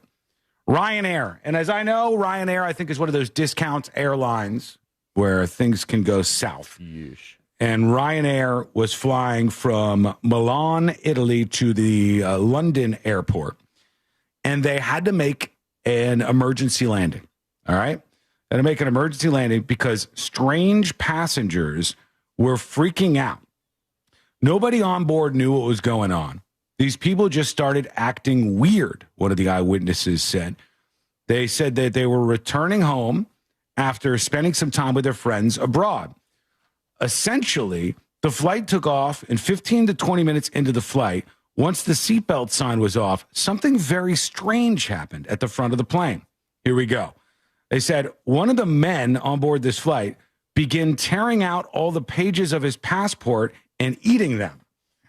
And I have to tell you, if I'm on a plane with you and you start eating your passport, I'm going to think, well, he doesn't seem to think he's going to be needing that anymore. And he seems a little unhinged. So whatever is going to happen next, I'm ready for a let's roll moment here. I'm ready to put a stop to whatever chicanery this guy is going to get up to. Ooh, good one. Yeah, I don't even know if that's right, but got to it. His partner in crime then hightailed it to the other end of the aircraft and started to flush his passport down the toilet. So one is eating their passport. The other one goes to the other end of the aircraft and starts flushing their passport down the toilet, which it doesn't really work this way. But in my mind, you hit the button, whoosh, you hear that noise, and it just shoots it out the side of the plane. I like to think it just flies right out of there.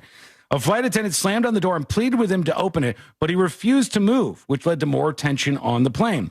The air hostess then made a public announcement that was so blunt and to the point that freaked people out on another level. So everybody's just losing it on this flight. People are eating their passports, trying to flush them down the toilet. Something strange is going on. And they diverted the flight to Paris, France. They said it was the most terrifying 15 minutes of their life. They arrested the two men, searched their bags, and no other details on exactly what caused them to freak out here, but something weird was going on. I don't know. You don't do that when you're drunk. I wouldn't think. You know, eating a passport when you're drunk. That's some strange stuff. I think maybe they were like seeking some sort of asylum and trying to hide where they've been. Maybe. So, and is there not a backup digitally somewhere? Like, if you eat your passport, are you truly covering up your tracks? They scan it because there's a digital stuff involved in the passport system, in the process. Yeah, I guess so. All right. A couple of emails real quick. Tips@thenewsjunkie.com. If you want to be anonymous, put that on the email. Samuel emails and says, I don't follow football at all, but living in Nashville, I do see some things about the Titans here from time to time. I saw this quote today from one of the big stars on the team. And they said it might be good audio if you could find it. And I guess the quote from this player on the Titans says, "We keeping it a buck right now. We ass." I don't know if that's true or not. It has a CBS Sports logo, but would CBS Sports put "we ass"? Would that on there? I mean, I would, but I don't know if they would. We keeping it a buck. If we keeping it a buck right now, we ass, says one of the players of Nashville's Titans football team. Potentially, we'll see if we can find anything else on that. I think I might have it here. Oh, do you? Okay, Yeah. I'd love to hear this. Love to just verify that it's real and all. But here he goes. He's digging it up. Everything from interception to a penalty to an incompletion by me, a bad ball. And then once we pass the 50, we just not continuing the drive. So, I mean, we keeping the buck right now, we ass. So, we own for it. I like it. I like the honesty. But if a reporter at that point said, "You are indeed ass," yes, that's true. Now you get mad at the you think reporter. so? Yeah, how dare you? We're allowed to say that, but not you. When we come back, the next episode with Joshua Marie Fowler. Oh, boy. I got to tell you, Josh, I refuse to do something this weekend. What's that? By the way, Courtney is now taken to doing a thing where she'll find something and then she'll go, "Can you text that to C-Lane for me?" Or "Can you text that to Josh?" Like you're her secretary. Yeah, she's like, I'm in the studio. I'm working on something with the video setup over the weekend. And Courtney goes, Sean. I walk in there and I go into the house and she goes, "There's a new law concerning drones. That's and she's like, it's going to change everything. Do me a favor and send me this link to C-Lane." And I'm like, "Sure, of course, yes. I'll fire that over to C-Lane right now." This is a story about the drones that she's worried about. Plot twist, Courtney, he didn't send it to me. I have no clue what this new drone law is. She said, "Do me a favor, just very matter-of-factly, just send that over to him." And then she said, for Josh, she goes, some big J-Lo news over the weekend. She goes, "Will you do me a favor, please text that to Josh and send that over to Josh. I need to know what dress she wore." It might be in the next episode. And I go, "You know what? I'm not doing this." I appreciate it, Courtney. He's got Google. He can find these things on his own. And he's fired up and ready to go. The next episode is coming up next on the News Junkie. Real radio is the Jim Colbert Show. Talk radio with a side of chaos. The Jim Colbert Show. Weekdays at 3 on Real Radio 104.1. This weather report is brought to you by Mills Air. I'm Fox 35 Storm Team. Hey, folks. How you doing?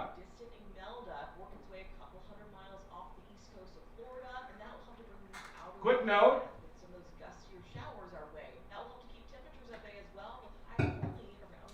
Not sure if you saw it this weekend. Food for thought. Eric Adams has pulled out of the race for mayor of New York City, ending his re-election campaign bid, leaving basically just Mamdani, the Democratic Socialist, and Cuomo.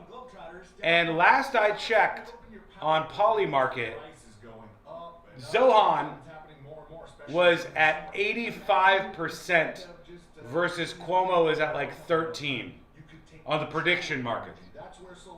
So people think it's all but over, that in I think a week, right?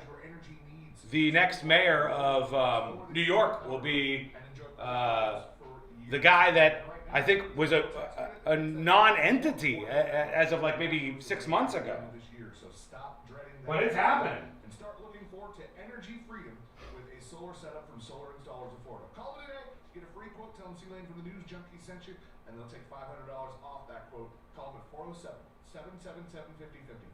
407-777-5050. Writing that idea down, Kevin, I was thinking the same thing when he said, we asked. If I'm keeping it a buck, we asked. Charles says, well, I guess I'm never going home. Hey, I don't live in New York City. I'm happy to see them have their little experiment. Enjoy yourselves. We'll see how it pans out for you. This guy will fix all of the problems. It's going to be fantastic. Seawitch dissents. Nice to see a progressive socialist Democrat becoming the mayor of New York City. Well, it's not over, but it looks like this guy was like a tiny figure in New York City politics, and he has really risen up in a short period of time. It's his race to win now. Dan says Zoran Mamdani was quoted in a Gamer magazine back in 2005, and they asked him what his favorite video game was, and he said Sim City. Dude has been playing city simulators for decades. SimCity is a based game. I don't mind that. I just mind all of the terrible policy ideas that he has. Rent control isn't hyper effective, but what if we do mega rent control? Grocery prices are still too expensive. What if we do city-owned grocery stores? I could go on for a very long time. He's a charismatic guy, though. I mean, he is. He's a charismatic guy. So the three candidates are Mamdani, a sex pest, and Curtis Silva? Yes. Silva has no shot. He runs all the time. He's not going to win. It's just not going to happen. And Cuomo, I don't know. Eric Adams is not in the race, so maybe Cuomo get a little bump or something, but if you take Polymarket seriously at all, 85%, that's a pretty big lead.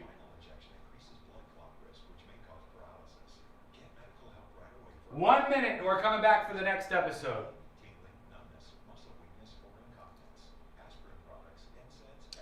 Making a city affordable for everybody is a bad idea? No, making a city affordable for everyone is a utopian idea. I don't like ideas that I think are going to actively make things worse in an attempt to make things better. And many utopian ideas, in my opinion, do exactly that. Those grocery stores are not going to solve any problems that New York City has. New York City has a limited space problem. That's what the problem is. But how do you solve that? They don't have any more land. You're going to build some townhouses? They're overtaxing everybody. It's a catastrophe. And eventually, people won't think it's worth it to live there. For now, they're okay. We'll see how it goes. All right, we go. For half-baked electrical service, call the pros who fix it fast. That's the Frank Gay way. FrankGayServices.com.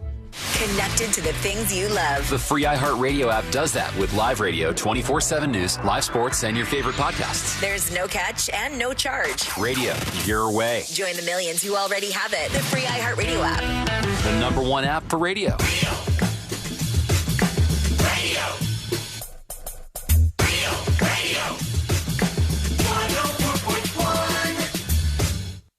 Send him your crew who types the word functioning in bold, italic, and underline.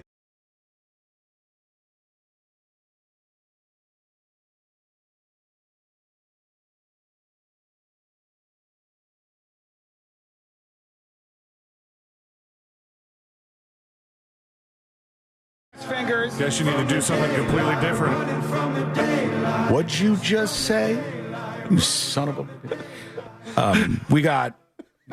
If we can continue on with the show, we got the next episode coming up in just a moment here, folks. We got the next episode. It's going to be hot fire. If I'm honest, it'll probably be ass, but we'll see what happens. Well, Josh does a great job, and we'll see what happens with that in a second. I can't believe, and honestly, I kind of refuse to believe that this video that people keep sending me is true. I'll have to pull this up. Have you seen, like, the backstory can't be true on this. Have you seen the story where the woman, she's trying to approach and yell at the ICE officers, and then she accidentally leaves her car running and it rolls right into a lake? No. Oh, no. Hey, let me see if I could find a longer version of this. They said that this woman, she was about to protest ICE in Massachusetts, and here she is.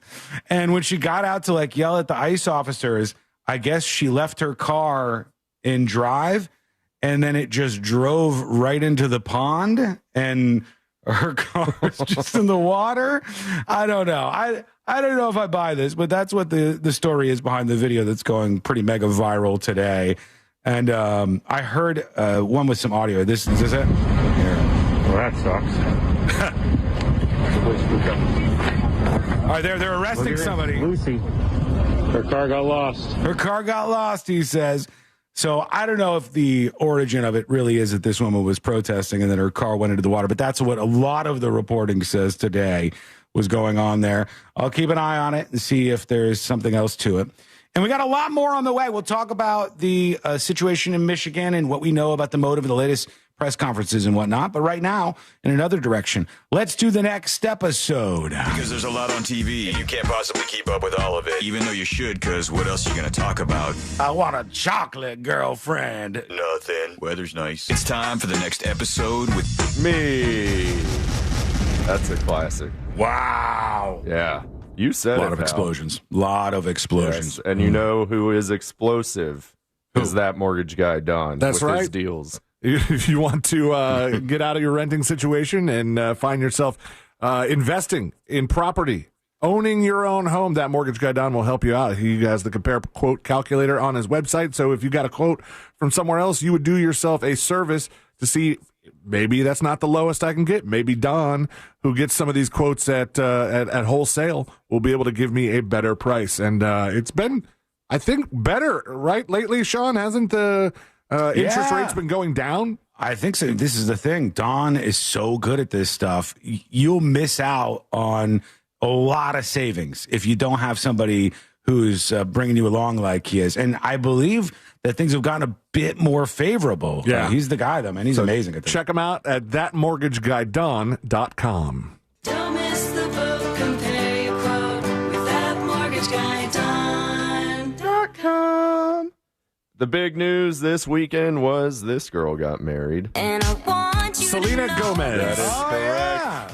The star of Only Murders in the Building. Benny Blanco? Si, senor. The producer. I'm not sure who all he produces for, except for I know he does Little Dicky's song. Yeah, I just know him from Dave. Yeah, that's he's a funny guy. Yeah. They're kind of a weird looking couple, but they seem very happy together. That was pretty much the whole story. They got married on Saturday. It's all over the news. Santa Barbara, in front of all their family and friends. We're all very happy for them. Yeah, that's great. Yeah, good for them. The Social Network is getting a sequel. I don't know if you recall that Facebook movie with Jesse Eisenberg playing Mark Zuckerberg. They are getting a sequel called The Social Reckoning, featuring an all-star cast including Jeremy Strong, who is going to play Mark Zuckerberg. So I guess it's older Mark Zuckerberg. Really? That's the guy from Succession. Okay. Jeremy Strong. Mikey Madison, who was in Honora, is playing whistleblower Francis Haugen. I don't remember how to pronounce that name. And Jeremy Allen White will play Wall Street Journal reporter Jeff Horowitz. And they say Bill Burr's going to be in it, but they don't say what he's doing. I see his picture here on the lineup of people next to Jeremy Allen White. Yeah, I guess he's in it. It's going to tell the story of the Facebook Files, which was a series of 2021 reports that detailed the inner workings of Facebook, including its failure to address misinformation and other harmful effects of the social media platform, despite being made aware of them. That will come out October 29th, 2026. I do not have a lot of faith in this. Me neither. I think, I mean, it's got a good cast, but I don't know if we really needed a Social Network sequel. And the first one is so damn good. Agreed. That I can only imagine that it's just not going to do it justice. Yeah. We'll find out. I hope it's good. I hope everything's good, but I agree with you. I think it's probably not going to be. We'll see. And we'll also see this lady. It's me. Taylor Swift. She was not only at Selena Gomez's wedding on Saturday, she also then hightailed it across the country to watch Travis Kelce play football yesterday. I think it's hilarious that they're still making a headline out of the fact that Taylor Swift shows up at NFL games. It's not even just that she showed up. They snuck her she in. She secretly showed up. Yeah. And we know she was there, even though we could not see at all that she was there watching the game. Yeah. So I guess she's supporting her boo. Her boo. Are they still mentioning her during the broadcast? Do they still do that thing where they're like, "Oh, Taylor Swift in attendance here"? You know, I don't watch enough live football to be able to tell you that. All right. Okay. I'm sorry. Yes, apologies. Okay. Speaking of boo. My name's Honey Boo Boo, and I'm a beauty queen, bitches. Okay. Honey Boo Boo. Yes, points. She was in a car crash. She's okay. Yikes. That's it. You just wanted to play that clip, didn't you? I did, yeah. I love a good South Park clip. Honey Boo Boo, and I'm a beauty queen, bitches. I'm going to hang on to that one. She was backing out of her driveway, got in a car accident. She's expected to be okay, but it is delaying the first day of clinicals for her nursing program. So she's going to school to become a nurse, I guess, which is today I learned. This lady is not a nurse. Jolene. Oh, Dolly Parton. But she is having some health issues, and she's having to postpone her Vegas residency. She says she has to undergo a few surgeries here and there. She says they're not cosmetic, though, so I think she knocked all that out about 40 years ago. Maybe just decided that now's a good time since there's nobody in Vegas right now. Yeah, I guess. She says, as I joked with them, it must be time for my 100,000-mile checkup. Although it's not the usual trip to see my plastic surgeon, Dolly Parton said. Yeah. Oh, boy. She does feel bad. She says people paid top dollar for the tickets on the resale markets. Currently sitting in the $1,500 range for the cheap seats for those shows. So that's pretty insane. But Godspeed. Hope she gets well soon. Airbud is finally coming back. They have chosen their top dogs to play the titular character, one Mr. Airbud. They found one that they liked, I guess. Did yours another golden make retriever. it? Did your dog make the cut or no? No. Scrape? No. Yeah. He's not big enough. And poor Scrape. He can't play basketball, I hate to tell you. I mean, if Scrape was the new Airbud, it would be adorable. I would like very it. funny. Josh's dog's a cute dog. He is. He is far too short to play basketball, though. And finally, this lady. Oh, Jennifer Lopez. How did you know? She's congratulating Bad Bunny for getting the Super Bowl gig. All right. Okay. Good for her. That's not the one Courtney wanted me to send over to you. I forgot what that one was. Well, maybe if you would have sent it, I could have done that story. But instead, you get Jennifer Lopez celebrated the big announcement by sharing a photo of her alongside Bad Bunny, both decked out in silver, standing in front of a Puerto Rican flag saying, "Now it's your turn. Bori gang, let's go." All right. Yeah, big J-Lo news. It's a Puerto Rican thing. You wouldn't get it. Oh, okay. You wouldn't. Yeah, like Boricua. You wouldn't understand the inner workings of Puerto Rico. We love Puerto Rico. I forgot about that clip. Puerto Rico. Puerto Do it Rico. one more time. Puerto Rico. We love Puerto Rico. He's trying to do an accent, and then at the end of that clip, he's like, "We also love Puerto Rico." Oh God! Oh God! What a guy! And on the boob tube, Monday Night Football. You have the Bengals at Denver tonight. Celebrity Weakest link on Fox. Signs of a Psychopath on ID. Kimmel has Ryan Reynolds. Stephen Colbert has Conan O'Brien. Jimmy Fallon has Mariah Carey. Seth Meyers has Lionel Richie. And that's what's on the TV, and that's your next episode. Thank you muchly. Oh, Look at that. Yeah. Crowd goes wild. As they always do. Unbelievable performance. To put it succinctly, we not ass. Thank you. Yeah, not anymore. We were for a little while, but now things are turning around here. Yeah, we're great. I think we're going to watch this week. I know this sounds dark because it is dark, but there's a new docuseries on something I've not followed closely enough. But there was a woman who died, and they said it was via suicide, but she was stabbed in the back a lot of times. You catch this at all? It's kind of hard to do. Yeah. Sounding like, Yeah. Courtney's like, oh, yeah, there's this story about this woman, and she was alleged to have been ruled to have committed suicide, but she was stabbed in the back a bunch of times. And there's a whole bunch to this story. It sounds pretty interesting. I'll report back. She was stabbed in the back by the very coroner that ruled it a suicide. That's the perfect crime. It could be, indeed. There's a documentary on Hulu that dropped that literally nobody is talking about. And, which one? And I go, well, do we need a documentary about this? Like, if there is controversy in it, I'm interested in watching. But there's a documentary on the Lilith Fair.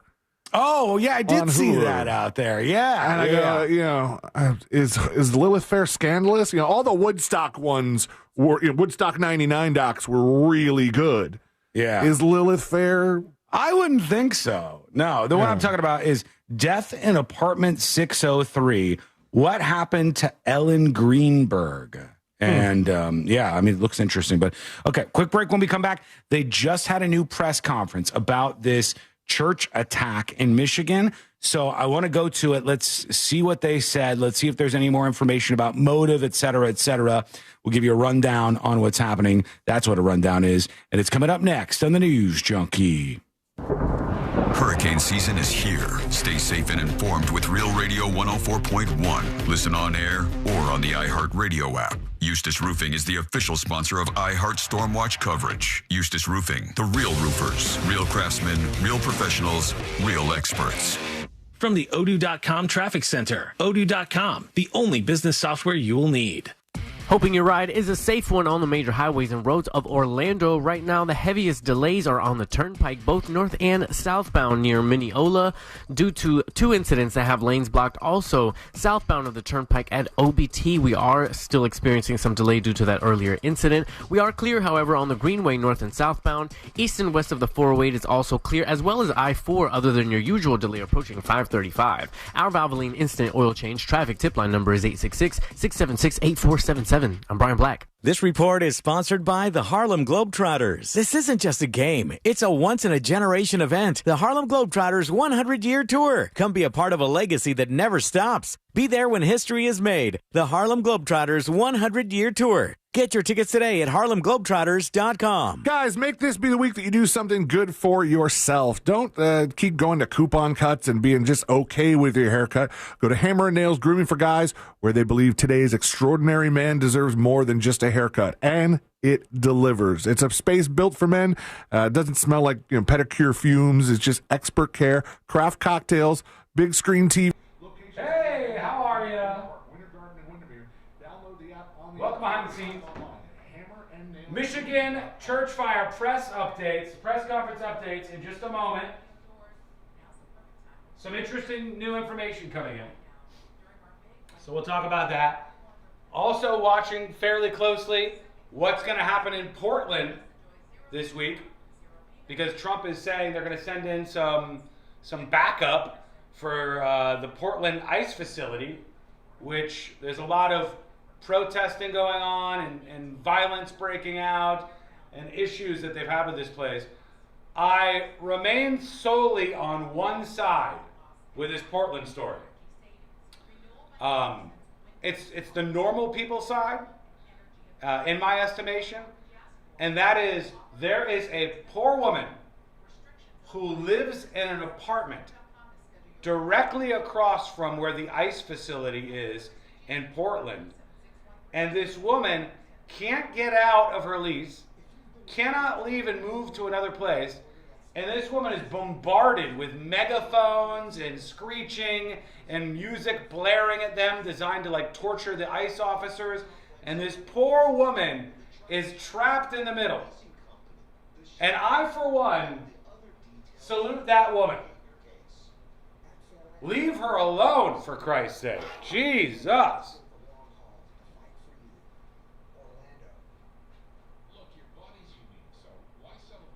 Couple of minutes and we're back. That's where Viome comes in.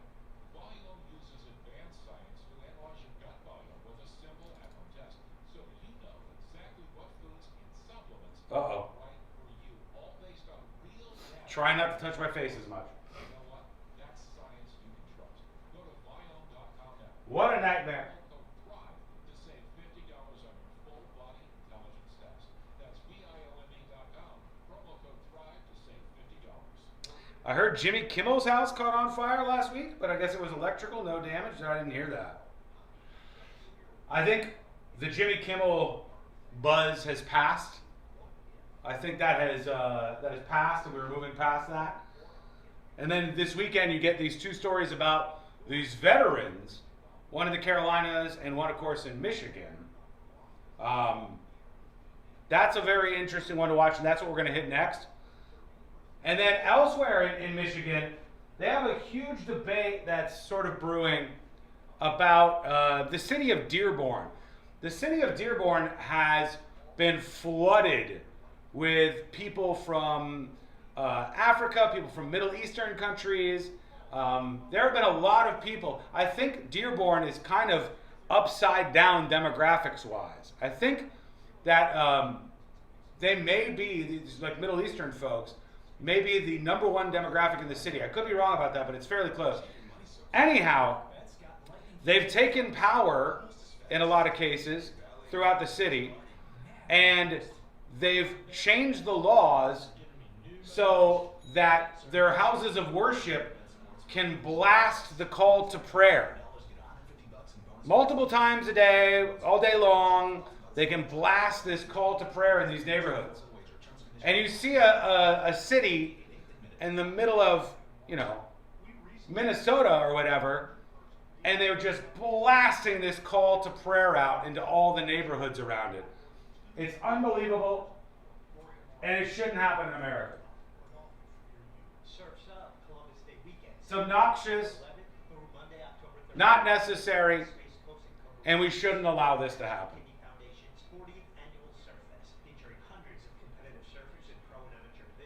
Dearborn is full of immigrants. Yes. Has always been a Muslim community. Used to have laws against Jews owning land. Well, I mean, it's really, really in Dearborn. The demographic shift has happened pretty jarringly over the last 10 to 12 years, and there's been a big shift there. And they've passed laws that are very against cultural norms on the left and cultural norms on the right. And for me, if you want to have your house of worship, go for it. Do whatever you want. But blasting your call to prayer to the neighborhood around you that may or may not have people that give a shit about your religion is ridiculous. And honestly, it's a form of social pressure. It's meant to intimidate in some ways. Not in my neighborhood. No mosques blaring that shit in my neighborhood. They're eating the cats. That was Springfield. Let's go over to Michigan.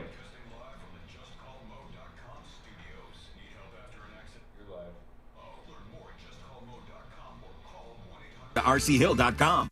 Broadcasting live from the JustCallMo.com studios. Need help after an accident? Just call Mo. Learn more at JustCallMo.com or call 1-800-CALL-MO. This is WTKS-FM HD1 Cocoa Beach, Orlando, an iHeart radio station. Make us the #1 preset on your car radio and on the free new and improved iHeart Radio app. Listen for all your music, radio, and podcasts. Free never sounded so good. Now is your chance to win $1,000. Just enter this nationwide keyword on our website. Check. CHECK. Check. That's check. Enter it now on our website at realradio.fm. Good luck.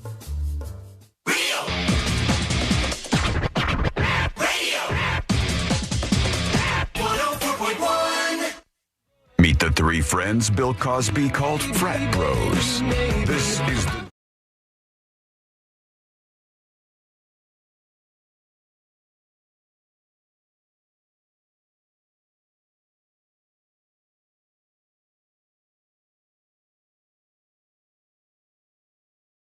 To get to so many things we haven't even touched on yet. I got to get to maybe the worst teacher I've ever heard in my life. The story that I'm going to drop on you is going to shock a lot of you when you hear about this teacher and what they were up to. Now I'm trying to, in my head, form the worst teacher.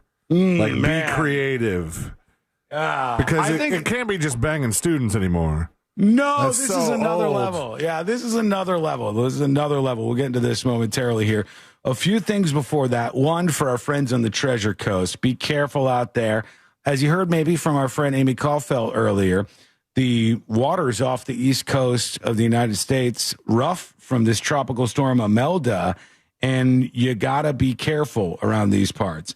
Even though it looks like we're not going to get too much from Umberto or any of these other things, the tropical storm Imelda, it is still nasty out there and dangerous. It's dangerous to go out there on the Treasure Coast. So the rough surf is something to be avoided. Stay away from it. Don't go out there trying to have some fun.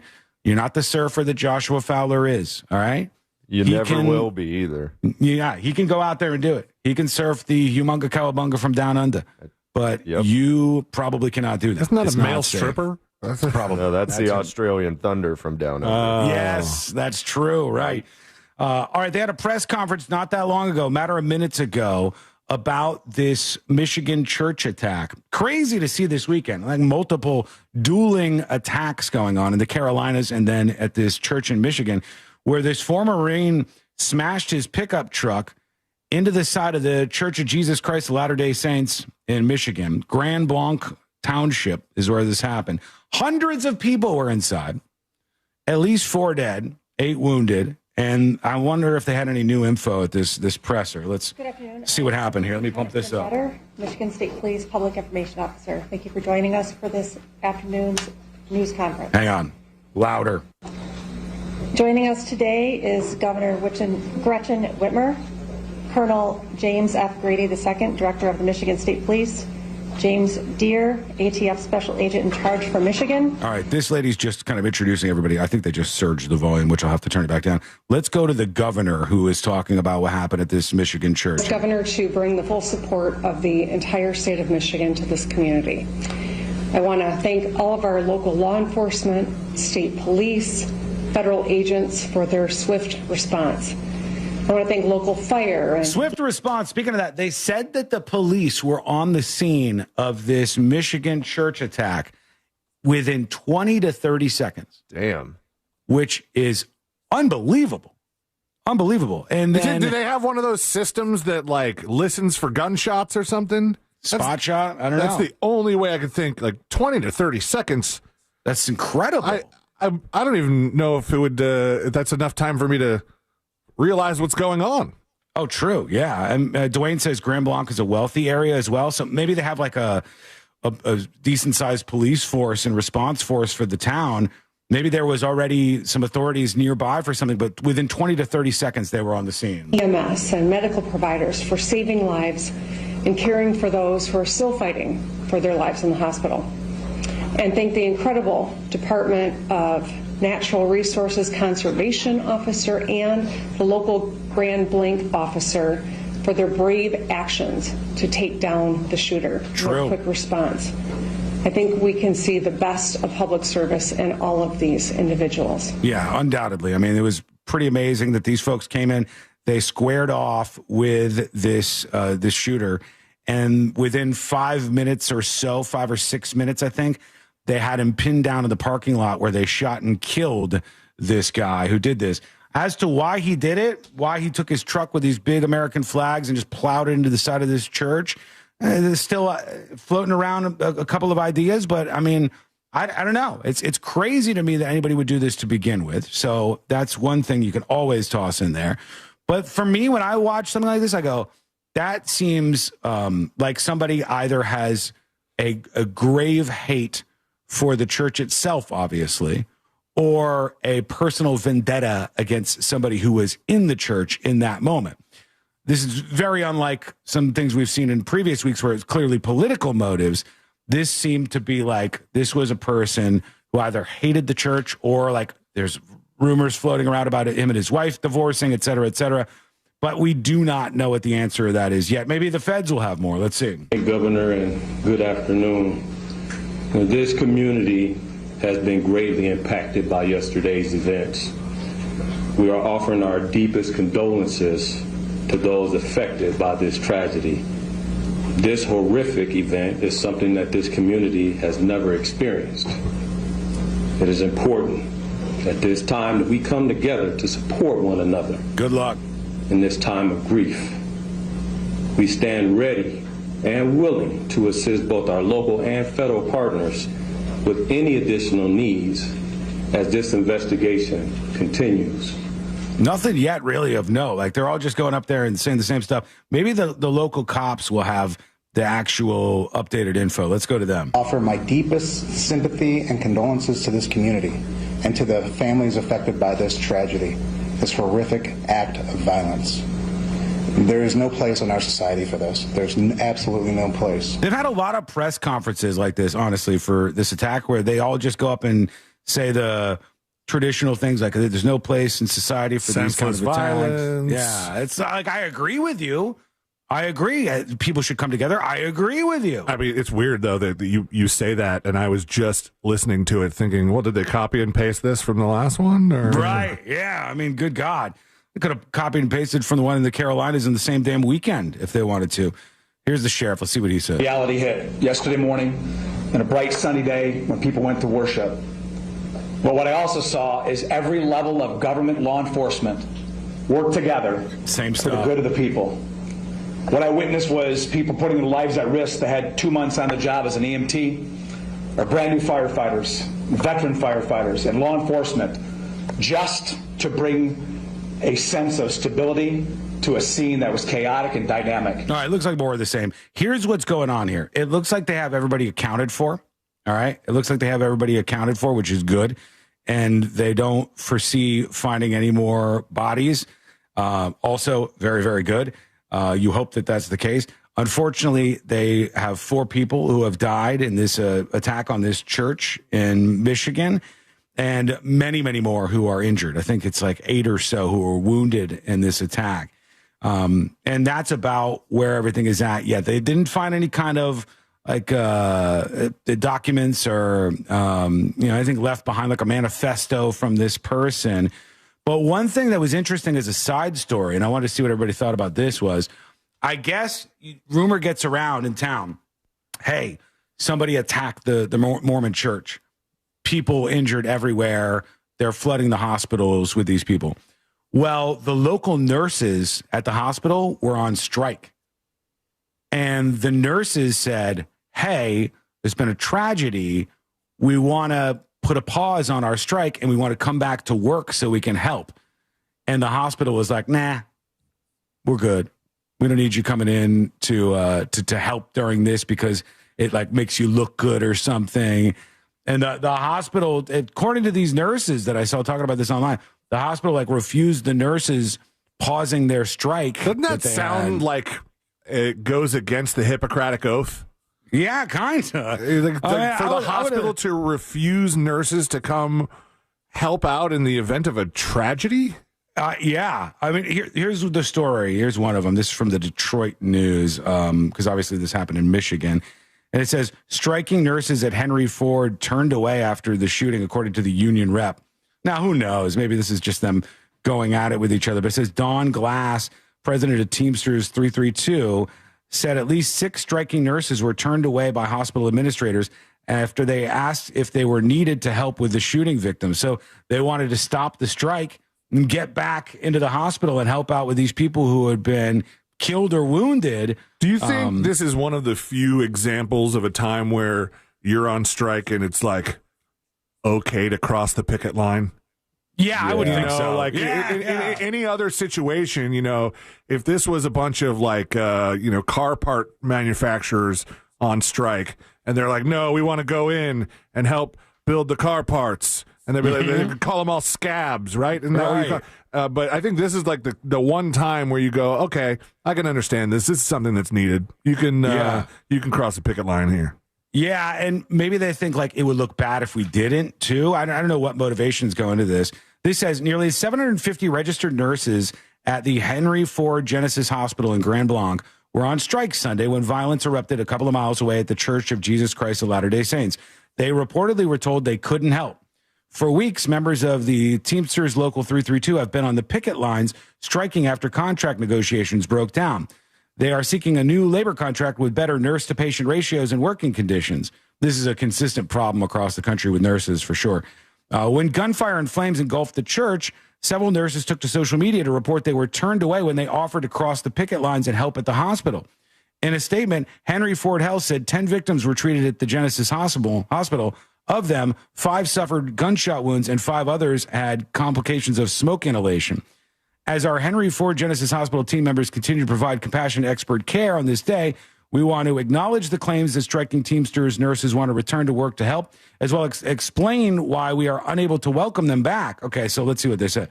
For security and patient privacy purposes, striking team members do not have access to our systems, including electronic medical records, nor are they able to access medications that would make it impossible to provide patient care. Because of the indefinite strike, we already made alternative staffing arrangements. So they're saying, like, hey, because of the strike, they're not allowed to access the stuff at work. Because they can't access the stuff at work, they wouldn't have been able to do any good. And then now they take it and make it look like we're turning down the help from these nurses after this attack at a church in Michigan. Okay, I get it. Like, I get their answer, but it seems like something you could fix. Yeah. Like, for example, when I was on paternity leave, they revoked all my access to my email. I couldn't even use, like, Photoshop because it's tied to my, iHeartRadio email, and, like, I couldn't log into anything because they want to make sure that while you're on this leave, you do not work. You know, they like told me, like, you're not supposed to be, talking to people, emailing with people. Anything work-related should not be done. But you could flip a switch and give me all that access back, right? Yeah, I mean, It seems like it's not like they deleted all their accounts. It just seems like something that you should be able to facilitate on a temporary basis. Yeah, I mean, maybe they had enough people and they were fine. And it's one of those things where a strike in another fight is caught in the middle of a tragedy. And then you're trying to weigh out, like, who was in the right there. But we'll take your thoughts on it. Send us a dispatch over at thenewsjunkie.com. But I thought that was another interesting thing. Here's somebody who had met the guy who shot up the church and was talking about him. This guy was doing an interview near the shooter's house. So obviously they've connected him to what happened at the church this morning, which is a really sad thing. I spoke with somebody in the parking lot a little bit earlier, supposedly pretty good friends with him, which I do believe because of the emotions the guy was showing, that this guy was a stand-up guy and would do things for anybody. Did say he was an Army vet. Have no clue if that's what the truth is to that. But if he was, and something triggered him, I can see why. Because I can see why. I mean, what do we do for our vets? I mean, a lot of this is starting to happen nowadays. Something's got to be done. Buddy, there's like a read the room moment here where it's not that I don't think you're right. I think that you're right. I think that we don't treat vets the way we should in the United States of America. And we leave too many of them to get lost behind after their brains get scrambled in the desert somewhere. But after one of those people shoots up a church and lights it on fire and has IEDs and stuff, maybe not the time to be like, I can see why he did it. Yeah, like I could see why he cracked, why he did. Like, buddy, whoa. I don't know. Hit the brakes on that a little bit. This is another person, a witness, describing what happened in the church. And when the shooter came out the door. Hang on, I'll pump this up. And then that's when I just put pedal to the metal to try to get out. And that's when he started shooting at our vehicle. And that's what you saw there. And tell me what led up, like what did you see leading up to your windshield kind of exploding or the bullet going through? So church had started at 10 o'clock. We had our opening congregational hymn. We were getting ready to take the sacrament. And we heard just a loud bang. Damn. And then we saw that the front wall So the front part of the chapel, the wall was cracked. Just in case you didn't hear, this guy was driving by, and his windshield was shot out by the shooter, I think. I mean, this was a whole scene. This was like the church was so engulfed in flames at one point in time that somebody across the street, I heard this on the police scanner, called 911 and said, I don't know if the fire is like spreading over here or something, but the smoke from their fire is setting off our smoke detectors inside our house. And I was like, damn, that's that's a pretty significant blaze they got going on. And this guy, the gunman shot at him. And so we at first figured somebody accidentally had done something. So we started rushing out to go help. And then as soon as I saw the American flags on the truck and that it was on purpose, and somebody yelled that it was on purpose, we were actually on the phone with him when the shooter came out the door. All right, so they had then called for help, I guess, and got the police on the way. They were called by, as you can imagine, various people around there. And again, thankfully, got to the location in time. And there's a lot more to learn here, and it's a very, very unfortunate story, that along with the one that happened in the Carolinas where the guy shot from the boat. But just frustrating to watch all the reactions to this for me personally. Everybody try to score political points, everybody operating in their world where they have their own facts and it doesn't line up with anything. It's a mess. It's a mess out there. It's information warfare. And Alex Jones might call it an info war, but I there you go. That's a bit different. He's got his own stuff going on this weekend. He does. Yeah. He does. I do want to tell Hitler. He does. What a time to go for the Hitler stash, Alex Jones. What a time he to do that. He doubled down on it. He's like, I got this Hitler mustache and the ladies can't get enough of me. Oh, God. He's going to keep it now? Let me see. Can I bring him up? Is this him? God. I don't know. Maybe I should, for a while, just as a social experiment, keep the mustache. Well, what's everybody think? Well, come on, man. I kind of like my goatee beard. You know, I've been just kind of experimenting. Everybody asks what that look was I had before. Right. I don't know. I don't know what to do with it. I don't. This is like if your weird conspiracy friend got a giant show and was able to just do whatever he wanted. And he's like, I'm going to do a Hitler mustache today. I'm taking it back. Yeah, here you go. All right. Okay, I wanted to tell you guys the story of this worst teacher ever. And C-Lane had started speculating. This is going to be sex with the kids. What's going on here? Whew, this is a ride. We're going on it together because that is coming up next on the News Junkie. Real radio is. Monsters in the morning. Well, I thought you'd do it for free out of pride. No, I ain't got no pride. Russ, I'm out of coffee. Can you grab me another one? Yes, sir. Whoa! Get it, mark it? Yeah. The Monsters in the morning. Real radio 104.1. From the Clausman Law Traffic Center, car crash, call Clausman Law. ClausmanLaw.com. Hoping your ride is a safe one on the major highways and roads of Orlando. Right now, the heaviest delays are on the turnpike, both north and southbound near Mineola, due to two incidents that have lanes blocked. Also, southbound of the turnpike at OBT, we are still experiencing some delay due to that earlier incident. We are clear, however, on the Greenway north and southbound. East and west of the 408 is also clear, as well as I-4, other than your usual delay approaching 535. Our Valvoline Instant Oil Change traffic tip line number is 866-676-8477. I'm Brian Black. This report is sponsored by the Harlem Globetrotters. This isn't just a game. It's a once-in-a-generation event. The Harlem Globetrotters 100-year tour. Come be a part of a legacy that never stops. Be there when history is made. The Harlem Globetrotters 100-year tour. Get your tickets today at harlemglobetrotters.com. Our 2025 iHeartRadio Music Festival, presented by Capital One. Streaming only on Hulu. Beginning Thursday. Jelly Roll! Hi, this is Ed Sheeran. Brian Adams. Make some noise for Tate McRae. Hey, I'm Sammy Hagar. We have Room 5. Good evening. Hello, everybody. Wait until you hear this story when we come back. Crazy. Then we got an update on the Epic Universe roller coaster story coming up in Jury Duty. And we'll also spill some of the details about that Carolina boat shooting. All on the way.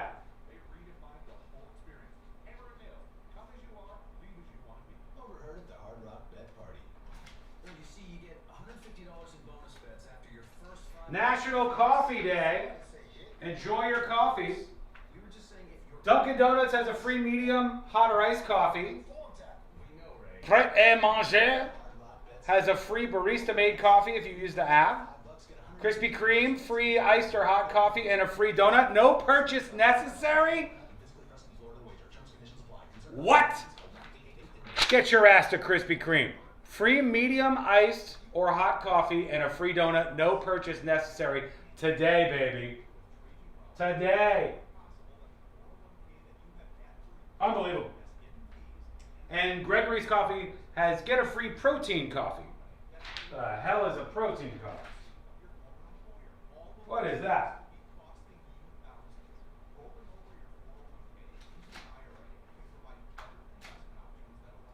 Oh, one crazy update was, I don't know if you guys saw this. I watched, and this is like pretty skippable, but I watched the docu-series The Yogurt Shop Murders, and Courtney and I watched this on HBO. Got a little frustrated because we got into the story, and then it was just like stretched out way too much. And then at the end, there's no resolution. No resolution at all. And then this weekend, I wake up and I look at the story, and they solved the crime. They solved the Yogurt Shop Murders. And in jury duty, I'll tell you what's going on with that too. It was definitely too long. Hello? How'd it go out there? Not good? Oh. How you doing today? Good, how are you? Good. I showed people your little, your thing from HMart. Oh, it's cool, isn't it? What's that? Oh, it's your AirPod. Oh, yeah. I told them that it was $15, and it's a giant waste of money. But you really. I like him in our medicine cabinet. I noticed that you did. Yeah. It's holographic. Did you show him that? It is holographic. You know, I can get a holograph sticker for like $1 cent. I don't care. With a dictator on it? You guys not a It dictator. looks like a dictator. Oh, it's hyper offensive. Well, I'm sorry. It just looks like it. Okay. Okie dokie. Okay. See you later. I want to put up Halloween decorations soon. We don't have Halloween decorations. I know. We have to go get them. What? Like what? We're not getting a big skeleton. We got to get something. What? What do you do? I don't know. You need to go to Home Depot anyhow, right? Possibly. Okay. See you later. Sean changes his voice every time he speaks to Courtney. He turns into Rico Suave. Rico Suave? Come on.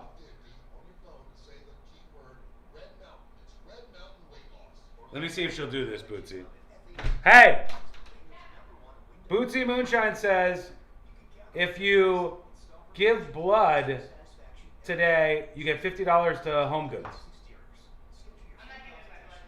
I knew it. She won't give her blood to anybody. All right. She won't do it. $50 to Home Goods is awesome. You could buy like a giant set of dice or a very large lion or one piece of a set of jacks or the world's largest domino coffee table. All that and more.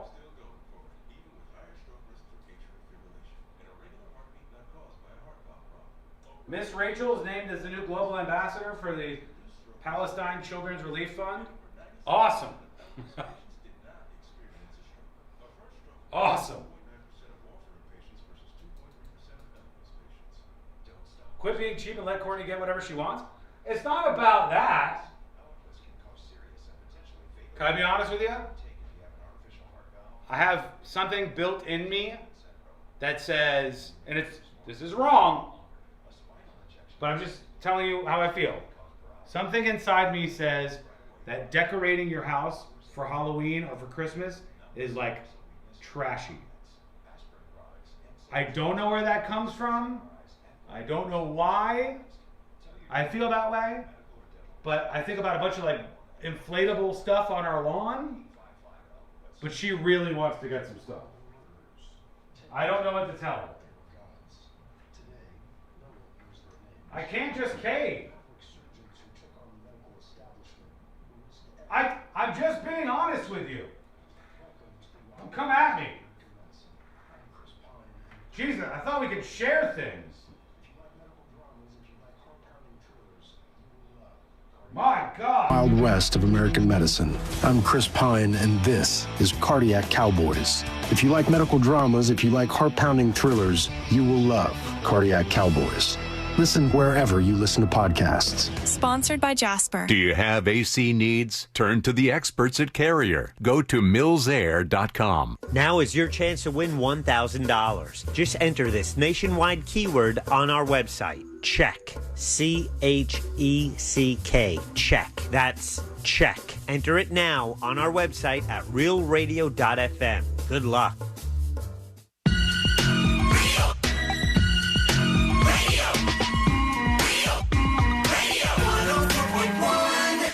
Send him your tips and your deepest, darkest secrets. Email tips at the...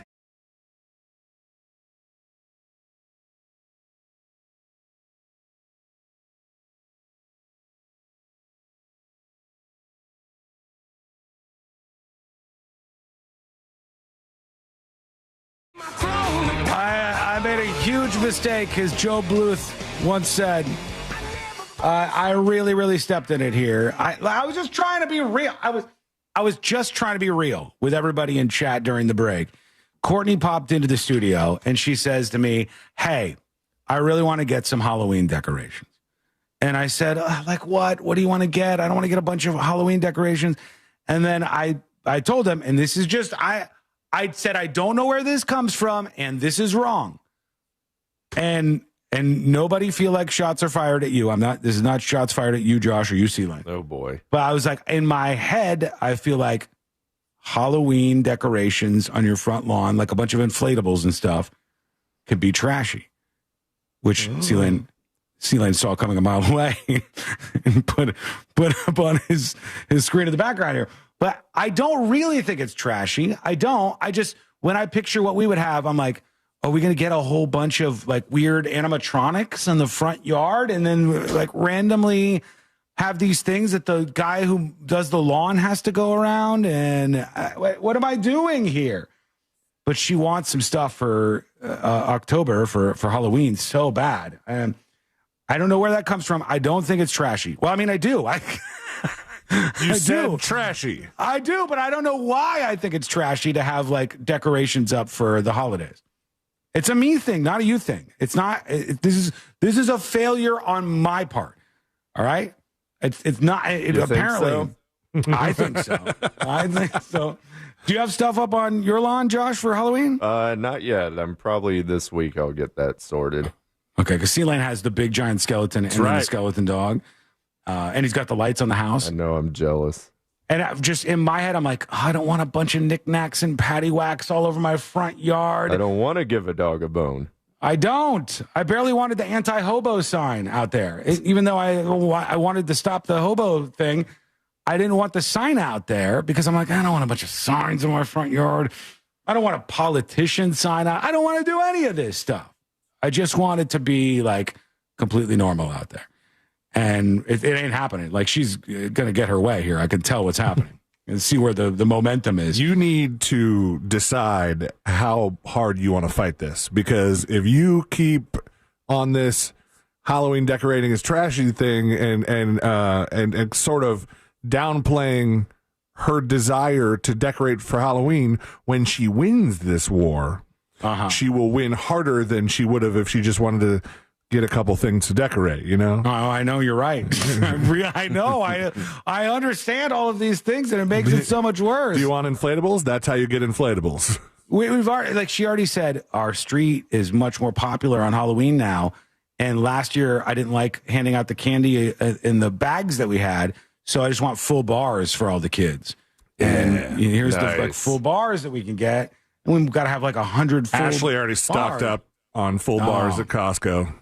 Yeah, that's what we're getting because they had a good deal. They had a solid deal on that. Yeah, she got the full bars at Costco, and then I had to go back to Lowe's this weekend, and they were I don't know if they sold out or what. They were missing one of the Halloween displays that they had. The one that I thought was among the cheesiest was the Halloween like skeleton DJ on the ones and the twos. Yeah. It was either skeleton or some sort of Halloween creature, Halloween character DJing, and then as a bonus you can hook up your Bluetooth to it and decide what it's spinning. You were going to upgrade your setup? No. But that one was missing from the lineup from last weekend. When did I send you guys the video of scaring Jackson with Jackson? You said Jackson got really, really scared when they were inside the store and they saw like the big spooky Halloween decorations. But then, strangely enough, he really loved watching the video of him getting scared. Yes. Yeah, he laughs because there's a Halloween decoration that's like, they call it like the peekaboo skeleton or peekaboo creature or something, and it jumps its head out and you get like a little jump scare, right? And Jackson cried at it, and when it jumps, it goes, and it's really kind of sadistic. But it's a little messed up. But and he got scared in the video and started to cry a little bit, and then Ashley went to comfort him. And now whenever we watch the video, he imitates the laughter of the thing that scared him, which is just hilarious. Yes. Oh God. All right. Here's this story about I said worst teacher ever. I'm going to warn you folks. Okay. This is a weird one. You can see the headline from NBC in Dallas, Fort Worth, Channel 5, NBC. And oh my gosh. The headline says, teacher apologizes after feeding ailing kitten to a classroom snake. And this is a real story. And the school district is like stepping in here. Okay, here's what they say happened. An Alvord ISD teacher, that's the school district, apologized to students after feeding a kitten to a snake in the classroom. What were you thinking? Here? The school superintendent, Randy Brown, said district officials received a report from a parent who heard the teacher had fed a kitten to a snake in front of students. That's on the list of things you shouldn't do. My God. Rat is okay, right? Yeah, better than this, than a kitten. Or small mouse. Yeah, that seems less traumatic. The district's police department and administrators investigated the report and confirmed that the allegations being shared online were not accurate. Oh, okay. All right. Well, what happened? On Friday, the district confirmed to NBC5 that an advanced animal science teacher, well, if it's going to happen somewhere, that seems like the class. Advanced animal science teacher at Alvord High School fed an ailing kitten to a snake before the start of the school day. All those students that just really aced the hell out of regular animal science and moved on to advanced animal science are now wishing they had zigged instead of zagged. She later acknowledged the decision to her class and permitted a student with parental consent to take the remaining ailing kittens home. There were more. Good Lord. The teacher and experienced educator. Where do you have this line on sick cats? I don't know. They said, a sick cat guy? They conferred with the county's animal control department and district attorney's office and decided to let the school district handle the matter. They said that the incident was isolated, has been addressed and remediated. NBC5 asked the district where the teacher obtained the ailing kittens, but they have not received a reply. The superintendent said the ailing kittens that were taken home by the student later died. Oh, my God. And the snake didn't even get to eat those ones. Unbelievable. That is a wild thing to do in the classroom. And I guess they're saying it happened before school, so the kids weren't there, but they heard about it. And, they didn't do this in front of children? It says it took place before school in the classroom, but the students weren't there. So they said that the district attorney left it up to the school board to kind of handle this. Does that mean they were trying to see whether or not maybe the thing she did was not legal? It could have been, yeah. I mean, you hear people doing this kind of stuff, but I've never thought about like somebody actually getting arrested for it, and they kind of chase that down at least. It's not animal cruelty to feed a mouse to a snake. In fact, they sell mice for that reason. Yeah. And it's a natural thing that would happen in nature had you not facilitated it in your own little snake cage, right? Sure, yeah. Would it be the same for a sick cat? Maybe we're just clutching our pearls here when this is the smart thing to do. The teacher, an experienced educator and animal lover, has apologized to the students for their actions and voluntarily took all the snakes and all the cats out of the classroom. They're gone. They don't have them anymore. Well, one of the cats was gone already, technically, but, all the rest of them are gone. Actually, all of the cats are gone now. I hate to bring a dark end to this story, but that's where we are. Let us know what you think about it. Send us a dispatch over at thenewsjunkie.com. When we come back, jury duty, an update on the Epic Universe roller coaster lawsuit. Kind of an unexpected update, I think. We'll see what's going on with that. We'll give you what happened with that boat shooting out in the Carolinas. We mentioned it earlier, but some new details are rolling in now, so we'll talk about that too, all up in jury duty, and that's coming up next on the News Junkie. Classic alternative this weekend on Real Radio 104.1. Around the belly, face down on the mattress. Real Music Weekends. Hey!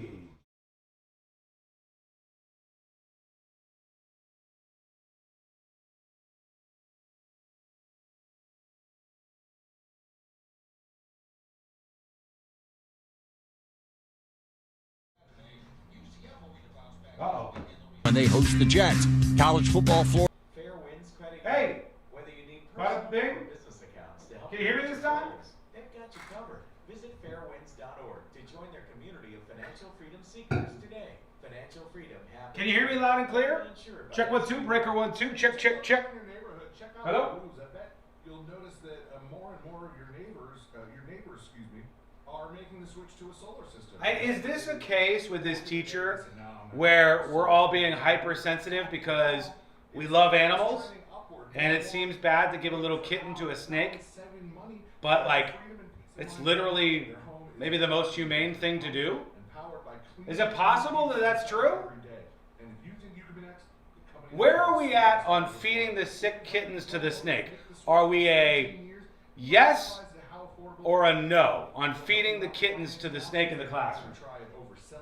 Are we a yes or no? Tax credits, and you'll be saving right away. Day one. No? Keep saving year after year. Plus, their team maintains quality by handling the. It's not humane at all? Permitting all in-house. Isn't it more humane to have the snake eat the cat and benefit from it than to have the cat just slowly die? I literally do not know. I'm asking. I'm perfectly fine with it. It happens in the wild all the time. No? It's the worst case of eating pussy in the classroom I've heard yet. Would a puppy have been worse? Yes. This sounds like it's in Texas. It was. No? Tanya says F no? I mean, folks, don't you know, if you have a snake, it's not like you can make the snake a vegetarian, can you? Right? I've not had a snake as a pet before, but I'm imagining, like C-Lane said, you probably got to feed them a lot of live animals. You probably got to feed them rats and such. If it's a big one, maybe you got to feed it little kittens. Here's the truth. Mints, those are just bad breath Band-Aids, and they fade fast. That's why you need to try Zellman's Minty Mouth, the functional breath freshener you swallow. Zellman's tiny action capsules. Quick note before we get into jury duty here and get to these other two big stories. So here's what happened. To recap, Universal's newest theme park in Orlando, Epic Universe, beautiful place, fantastic. There's a roller coaster there that is just out of this world. It's called Stardust Racers. And you get on one of two roller coasters and they go down the track and they sort of race each other and crisscross. Goes very fast, high speed adrenaline coaster, right? And some guy goes on the roller coaster a couple of weeks back and he dies. And he lawyered up pretty quickly and they said he had no pre-existing conditions, which appears to be his attorney's lying. He was in a wheelchair, seemed to have some sort of spinal issues, and possibly, we don't really know, it's not been 100% confirmed, maybe even went on the roller coaster like 5 or 6 times in a row, right? So he dies and he lawyers up. Ben Crump, who usually represents civil rights cases, takes the case. They start seeding a bunch of news stories, it seems, in the local press to turn up the heat against the theme parks, to try to get a really big settlement. They know there's deep pockets at Universal. There's a kid in a wheelchair who died on your damn roller coaster. Pay up, baby. Give me my money. They seem to like be a little dishonest about a lot of the facts of the case, at least from my angle. And it seems like this was just an accident. But in the middle of all of this, a woman also came forward. And this woman said, I too went on that roller coaster. And it rattled my head around while I was on the roller coaster. And I've been injured as a result of Stardust Racers. We learned this weekend that Universal has settled with this second claimant, this woman. What does that tell us? That Universal has quickly settled with this second person. What does that tell us? Because says the lady saw a payday. Yeah. But do we think that Universal saw this and didn't want more people coming forward? And so they said, let's settle this quickly. And they paid this lady out a significant sum of money. Do we think the attorneys knew they had to strike while the iron was hot? So they lowballed them and they were like, let's take this and get the hell out of here? What do we get from Universal settling with the woman who says she also was hurt on the run? She settled for Halloween Horror Nights passes? I don't think she got very much, folks. We'll ask Moses about this. My gut tells me I don't think she got very much. I think she got a small settlement to go away. But let's discuss. This isn't just a game. It's a once-in-a-generation event. The Harlem Globetrotters 100-year tour. Come be a part of a... Roofers, real craftsmen, real professionals, real experts. It's Eustace Roofing. This isn't just a game. It's a once-in-a-generation event. The Harlem Globetrotters 100-year tour. Come be a part of a legacy that never stops. Be there when history is made. The Harlem Globetrotters 100-year tour. Get your tickets today at harlemglobetrotters.com. Real Radio is on Instagram at Real Radio 1041. Sponsored by the law offices of Anajar and Levine Accident Attorneys. Call the law offices of Anajar and Levine at 1-800-747-FREE. That's 1-800-747-3733.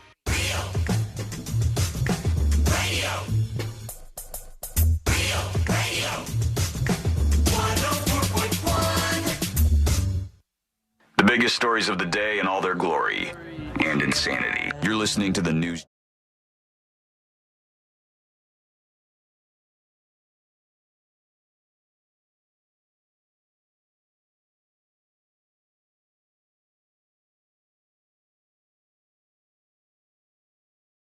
Come hang out with us. If you miss any of this show, go over to the website, which is, as you might imagine, thenewsjunkie.com.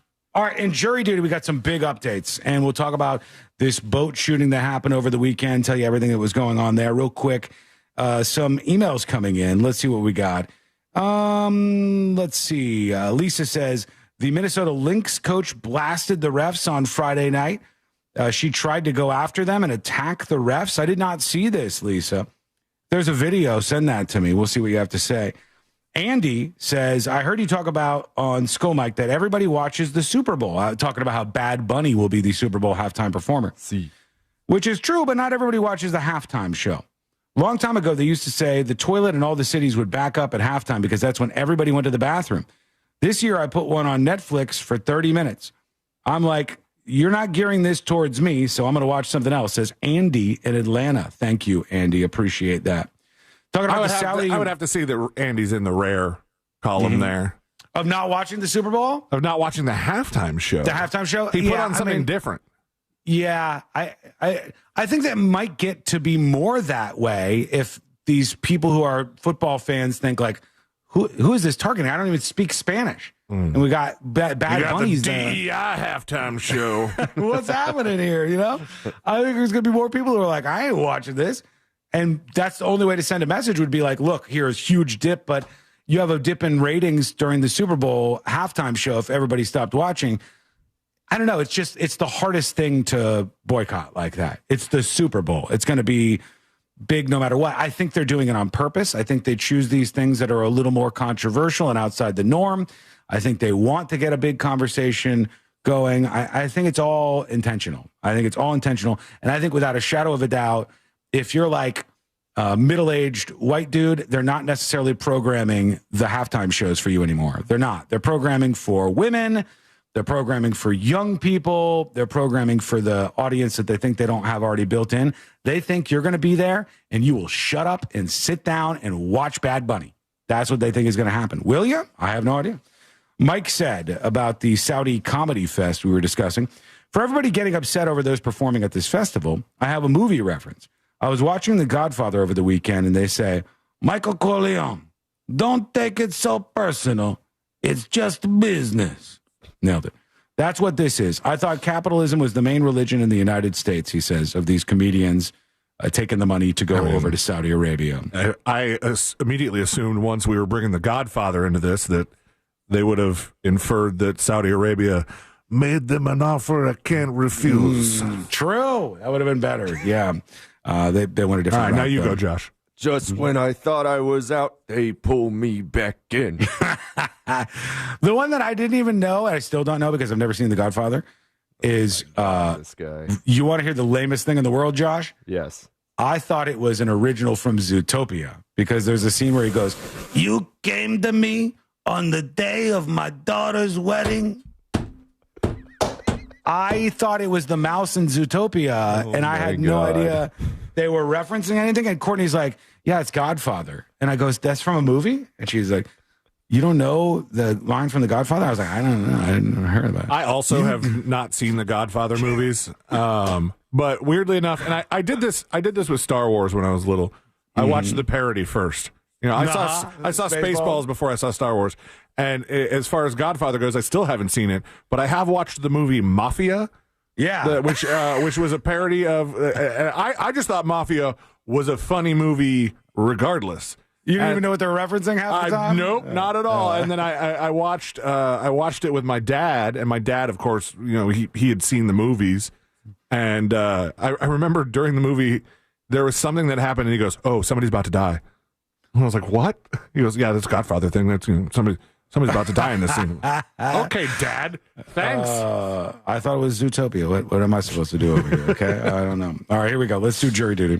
Court is now in session, so put your phone down and pay attention before we call the bailiff over to whip your ass. You're now on jury duty with the News Junkie. Jury duty brought to you by the one, the only Mo DeWitt of the DeWitt Law Firm. Injured on the go? Just call Mo. 800-CALL-MO, 1-800-CALL-MO, or justcallmo.com. What do we learn from this? All right. I was talking a little bit during the breaks about this. You can tune in during the breaks and see what's happening on Skolmite or Dolmite, depending on what time it is. And you can see what's happening between the commercials over on youtube.com/the News Junkie. But I said, in a nutshell, Universal gets sued because this dude in a wheelchair died on the roller coaster at Epic Universe, Stardust Racers. And his family gets a big attorney, usually a civil rights attorney, Ben Crump. They want the story to get a lot of traction, so they start seemingly seeding some media stories, so there's more pressure on Universal. They want the big company to give them a big fat payout. They are being, I think, a little loose with the truth. They were saying this guy had no pre-existing conditions, and it's like, dude, he's in a wheelchair. That itself is a pre-existing condition. Yeah. And I guess he may have had some spinal issues. May have. I don't know if this is fully confirmed or not, but at least some rumors suggesting he might have gone on the roller coaster like 5 or 6 times in a row.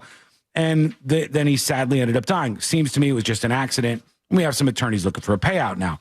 But this weekend we found out that the woman who came out after that and said, I too was hurt by that ride, Stardust Racers, and I want to sue Universal Studios as well. And they settled her case over the weekend. They settled her case. And it doesn't say like how much or whatever. Now, a lot of people, I just want you to keep this in mind because you guys get this wrong all the time, all right? When you see that the lawsuit was for $50,000, that's not what's going on, all right? When you see these stories, it'll say the lawsuit for $50,000, and you think, why not just pay that out? It's exceeding $50,000, all right? No matter what you're doing, if you're suing a big company like that, you're going for something in excess of $50,000. But does Universal settling this with the woman who said her neck hurt after going on the ride, you think that woman got a big payout, or you think that was like, look, we're not going to give you much.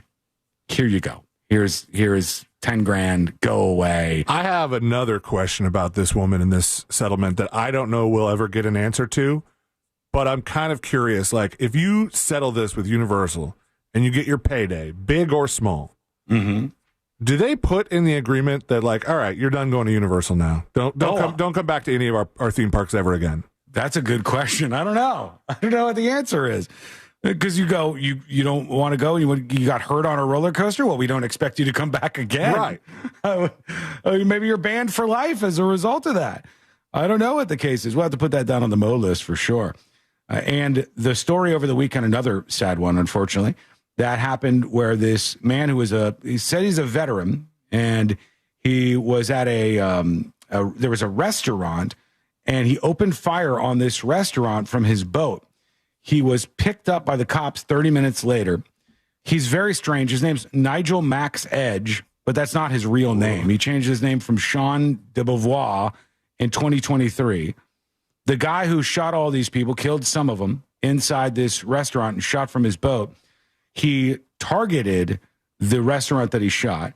Not only did he change his name to Nigel Max Edge, he also, 10 years ago, sued American Idol's Kelly Pickler, who took him to the CMT Awards because he was a man in uniform and she was doing a salute the military thing. And he said she slipped poison into his Jim Beam, and he survived by not drinking it.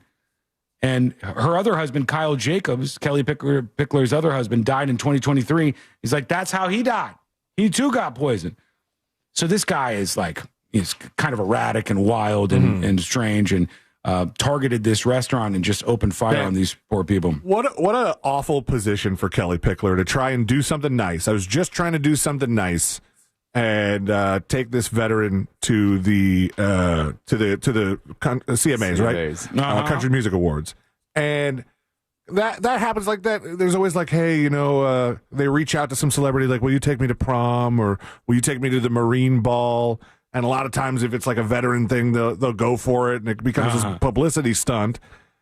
And then she gets accused of trying to kill the guy. Right? Yeah, she's trying to do something sweet for you. It's crazy. They said this guy killed 3 people, wounded at least 5 others before speeding away on the water. It was premeditated and targeted, and he fired on a crowd after pulling up to the dock and then escaped on a boat. He clearly seems to be a bit deranged, has potentially a bullet in his brain, and all kinds of stuff. But another one of those stories, unfortunately, this weekend. What do you think? Let us know. When we come back, we'll hear from more of you. We'll get your updates. We also have to talk about a woman and a billboard and a lot of weird. And we got to get into this story. In fact, we'll do this next. A man admits to murder during a live interview on television. All right, we're going to play this for you. You can hear what this guy said. That's coming up next on the News Junkie. Your chance to win $1,000 in your hand is minutes away on Real Radio 104.1. Brought to you by Mills Air.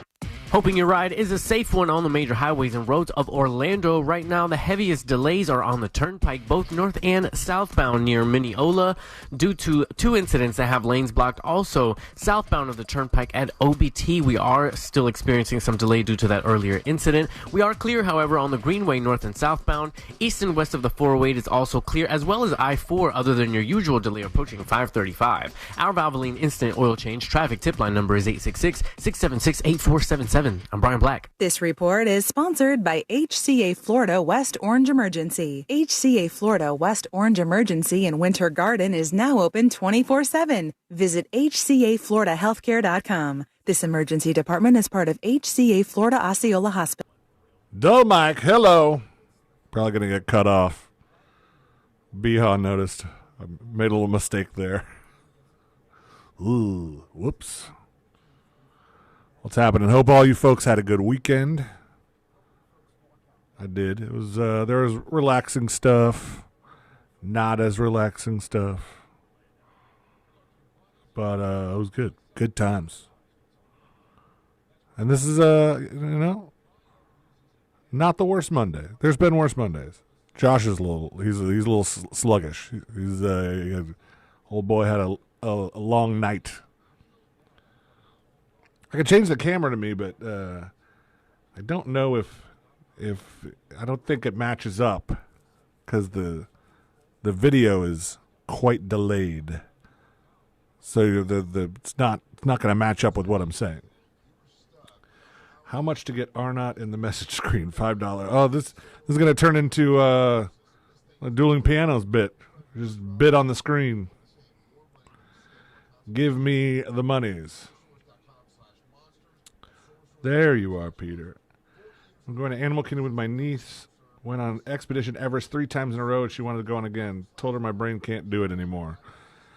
I used to, when I was in like middle school, early high school, didn't have a car.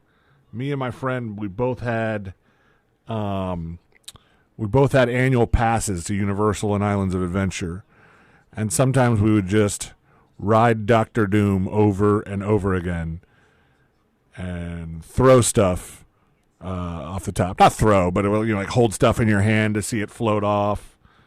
Usually it was packets of Parmesan cheese from Cafe 4 next door. And, we didn't have anything better to do. We were a couple of kids, and we would just ride Dr. Doom over and over again. And if it was like a slow day where they didn't have much of a line, they would just let us stay on the ride, in the seats, just keep going. They didn't care. So, am I going to decorate more? Unfettered for you, there are things that I want to do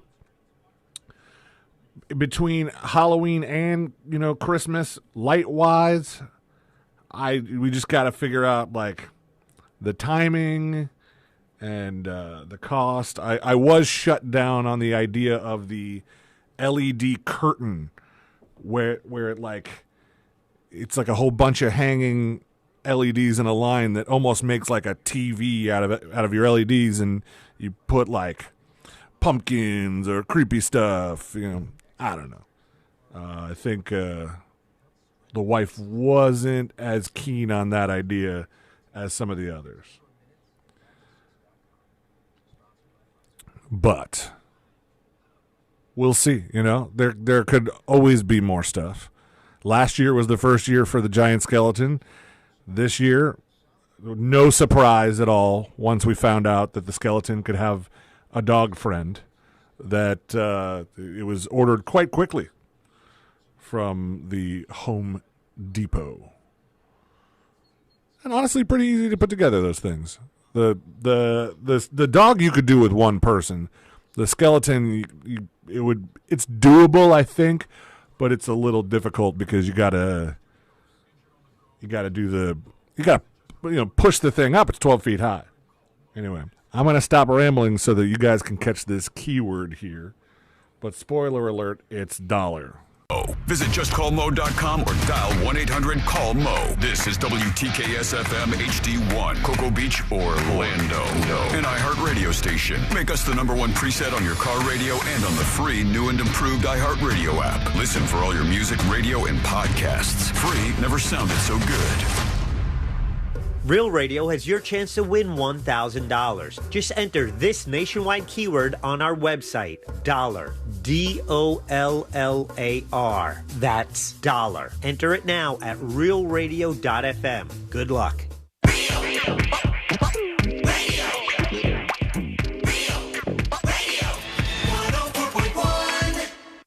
On a constant quest to stay calm, like that bear in the hammock. This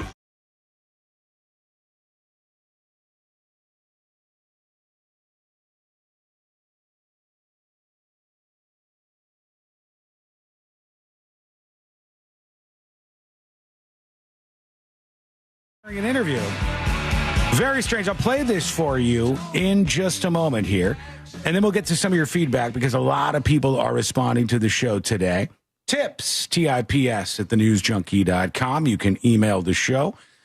Stop with all these nice emails about Josh. Like Josh is great. He's got a great haircut today. As opposed to other days. I've sent them to spam. Do you know? Can I tell you something? We're gonna lose all of the numbers right now as we get into this guy who confesses to murder, which is actually interesting. But can I tell you something?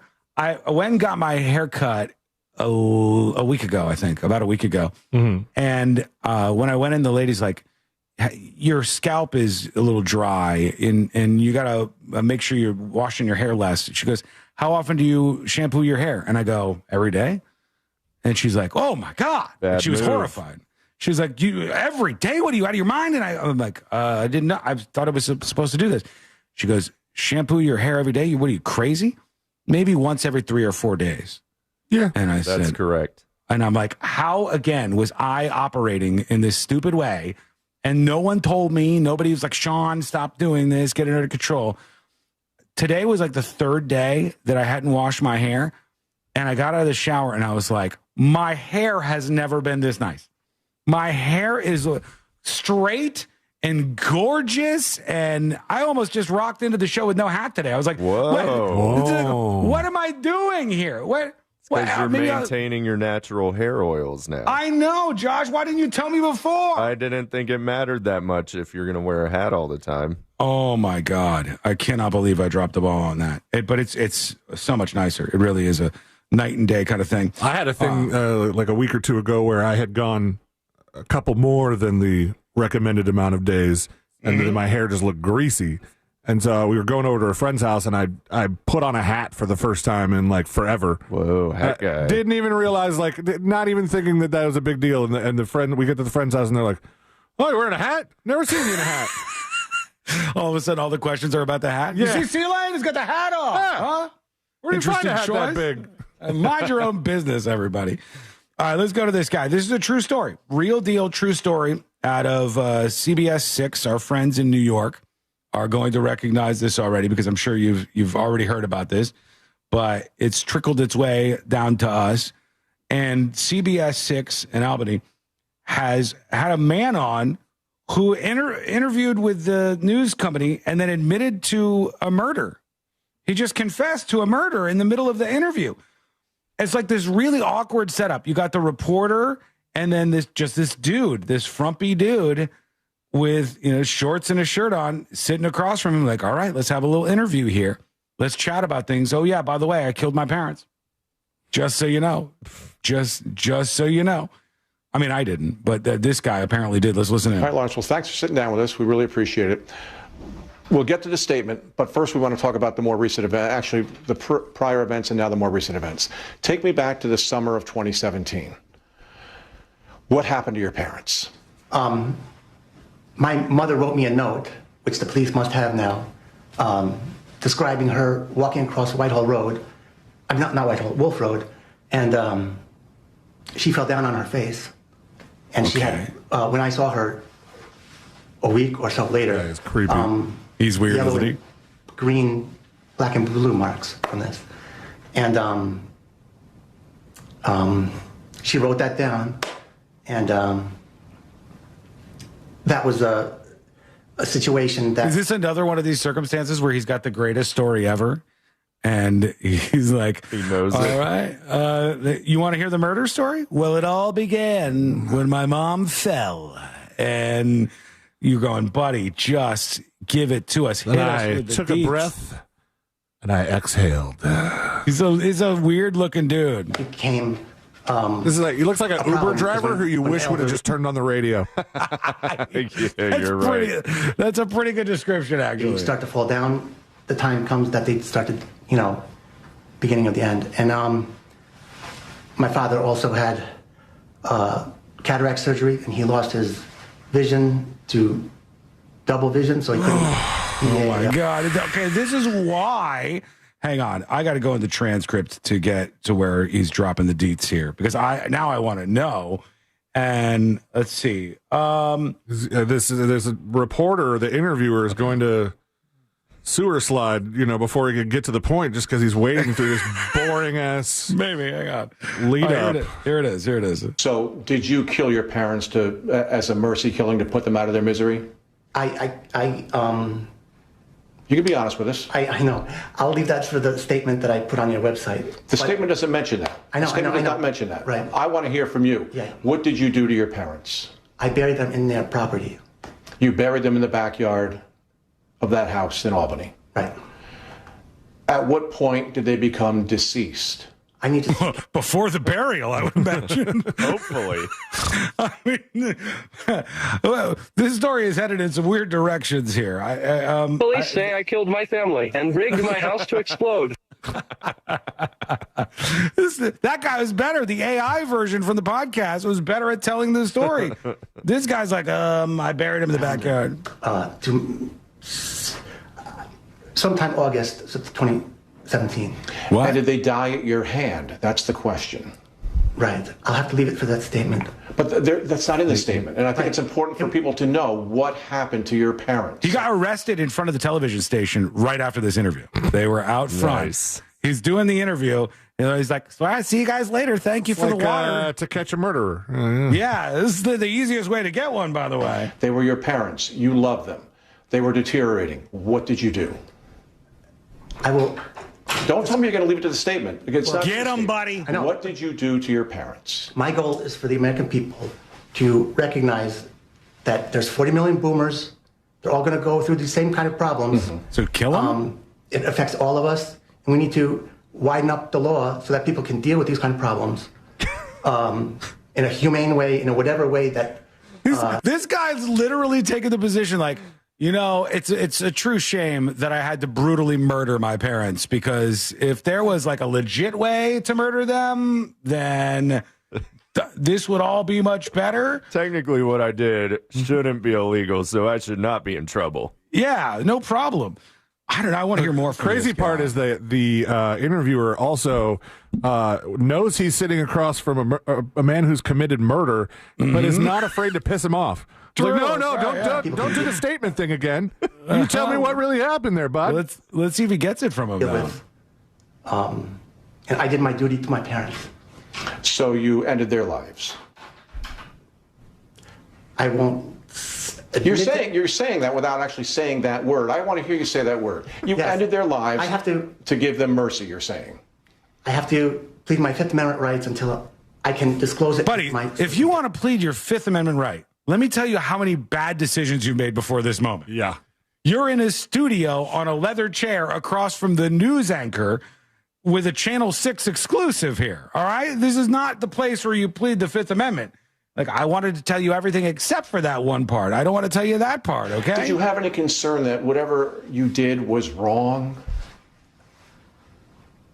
I would never have done such a thing if I ever did it, knowing it's OJ. wrong.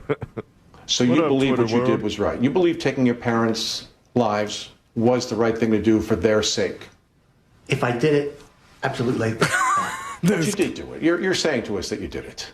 There's a statement there that we'll deal with more later, if you want to know. Lawrence, I appreciate that, and we'll talk about your statement, but show me where in this statement it says that you killed your parents. It doesn't. It doesn't talk about the fate of your parents here. Get him! Talk about the statement answering my question, but the statement does not answer my question.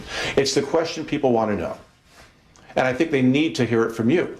Yes, there's time for that. And I think now's the time. Did you kill your parents to put them out of their misery?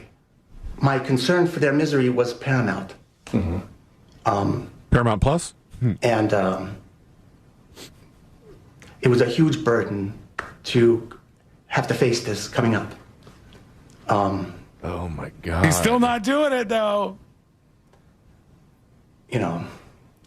This is a horrible situation. Sure. Yeah, sure. I don't know if he's gonna cave on this. You dragged me in here. You asked me a bunch of gotcha questions. It's really messed up. Heisenberg texts me that this dude is so insufferable, it should have happened the other way around. People They would wouldn't have been blink. forgiven. If the reporter just pulled out a gun, just blasted him here, I don't even know if people would have been too upset about this. Okay. So yeah, he doesn't really want to say it. Let's go a little further here, and then I'll wrap this up. You need to know this in a way that was... Your parents asked you to kill them? Or to take their lives in a merciful fashion? I think they want me to take responsibility for things. They asked you to take their lives, to do what they couldn't do? Implicitly, but not explicitly. Okay, buddy. What? They hinted that did your parents like put a bunch of steak knives around them and start basting themselves with butter or something? What did they do that were like, hey, I didn't tell you to kill me, but I gave some pretty big hints that I wanted to die. That's weird. What a story. The reporter did his best there to get down to the bottom of this. There's a whole 30-minute sit down. It says from CBS 6 Albany, man confesses to killing his parents during news interview, arrested in front of station. And let's see what the comments say about this guy, just out of curiosity. Where's everybody's socks? LOL. This dude looks like the Ben Franklin impersonator from The Office. He does. He totally does. He does. 100% he does. My God. Do you have the transcript there? I do. Look for the line, and it was so quick. Okay. If you do a little control F-ery. All right. So, I hit the wrong button. I got it now. Okay, there we go. Right here. We were almost there now. So they realized what you were doing to them as it happened. Yes. They knew that this was it for them, that they were perishing at your hand. Yes. And it was so quick. How did you do it? Yeah, I can't talk about that. Well, you just told us that it was at your hand. Right. Were there drugs involved? Was there no. a suffocation? You suffocated them. You suffocated your parents. Yeah. This is so weird. Yeah. Yeah. And by the way, he wasn't saying anything verbally, but the guy's like, it's like one of those things where I go, C-Lane, I have a secret. I'm not telling you what it is. And then C-Lane goes, is it a video game? And I go, no.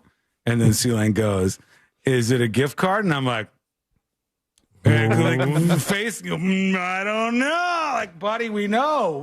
Ben Franklin, we know what you have done. We understand what's happening here. Holy cow, that's a weird one. All right, we'll put this to the side. Did you suffocate him? Did you suffocate your parents? Yeah. He started nodding weirdly. Yeah. Oh, very, very strange. What a creep. This is so unreal. It almost feels like a sketch. True. Somebody just won his local news Emmy. I would hope so. Finally, a journalist who actually asks real follow-up questions and doesn't let people dodge them. You are not leaving here, sir, until you confess to killing your parents. Badgering the witness. I need to know right now. I need to hear it in your words. Okay, let's get to a couple of dispatches real quick and see what you got going on. Here's El Scorcho has a take on Bad Bunny as the halftime choice for the Super Bowl. Hey there. In response to the message saying not a lot of people watch the halftime show, but they do watch the game, I think the opposite is also true, that a lot of people only watch the halftime show, whether it be live or like on YouTube afterwards. There's a lot of music fans that are into sports that only watch the halftime show. So I guess that's my take on it later. Yeah, I think that's true. That feels right to me. I don't know. Like, my guess would be that the peak ratings are probably at halftime or like the third quarter of the game. That would be my gut on like the average Super Bowl game when they hit their peak audience. I don't think there is a massive influx of people. Well, not influx. I don't think there's a massive exodus of people who are going, well, here's the Super Bowl halftime show. I ain't watching this Kendrick Lamar guy. And they flipped to something else. Well, if anything, last year's Super Bowl was kind of a snooze. So a little bit after Kendrick Lamar, we kind of threw in the towel and we're like, let's watch something different. And this game is kind of boring. Tuned away for the lack of action, as opposed to like, who the Super Bowl halftime choice was. Cajun Chris has something for us on Theo Von, who was filming a special in New York that sort of went south, I guess. Happy Monday. This here is Cajun Chris. All right. And I was just thinking, when you're talking about Theo Von, and either he needs help or this is the best publicity stunt ever. Because you can bet a lot of people marking it down for when that special comes out. Period. Great show. Talk soon. Period. Aye. There you go. Thank you, Aye. sir. Appreciate that. Thank you for the dispatch. We got more on the way, and we'll see what you have on your mind. That Amazon Prime lawsuit money, you want to get your hands on that? I got some info for you for some mailbox money. We'll get into that when we return. It's coming up next on the News Junkie. Real Radio is on Facebook at Real Radio 1041. Sponsored by the law offices of Anajar and Levine Accident Attorneys. Call the law offices of Anajar and Levine at 1-800-747-FREE. That's 1-800-747-3733. From the Clausman Law Traffic Center, car crash, call Clausman Law. ClausmanLaw.com. Hoping your ride is a safe one on the major highways and roads of Orlando. Right now, the heaviest delays are on the turnpike, both north and southbound near Mineola, due to 2 incidents that have lanes blocked. Also, southbound of the turnpike at OBT, we are still experiencing some delay due to that earlier incident. We are clear, however, on the Greenway north and southbound. East and west of the 408 is also clear, as well as I-4, other than your usual delay approaching 535. Our Valvoline Instant Oil Change traffic tip line number is 866-676-8477. I'm Brian Black. This report is sponsored by Staples. Cue the easy button because it's almost easy deal days at Staples. Starting October 5th, enjoy 7 days of savings on over 1,000 products online and in your local Staples store. From tech, chairs, luggage, and more. Get a sneak peek of all the deals at Staples.com. Staples, that was easy. Folks, there are a lot of companies out there. Unfortunately, many of them are not great, and many of them will take advantage of you. Many of them are fine doing business in filthy, dirty ways where they will take your cash and run and not care about ever seeing you again. And then there's the good companies like Mills Air, the companies that will treat you right and be honest when it comes to what's actually wrong with your air conditioner. Why isn't it working the way it should? And what you should do next. And no matter what kind of AC setup you have, be it small or complex or anything in between, their techs are the best of the best. They will explain it in simple terms and make it make sense for you. And then you'll decide what to do next. That's why they're so great. If you don't want to get caught behind the 8 ball there and you want to find out if there's a problem before it occurs, they have preventative maintenance. They got something for everybody. This is a locally owned and operated, a family owned and operated company. Leon Mills started this company trying to help people out just like you. And I hope when your AC is broken or you got a problem, you'll let him do just that. Pick up the phone, dial Mills Air, 407-277-1159. Or you can find them online at millsair.com. This earful of Real Radio is sponsored by Sunset Walk. Hang tight, folks. Hang tight. Engineering, life sciences, and more. You'll soar to new heights, just like the Wright brothers, John Glenn, even Neil Armstrong.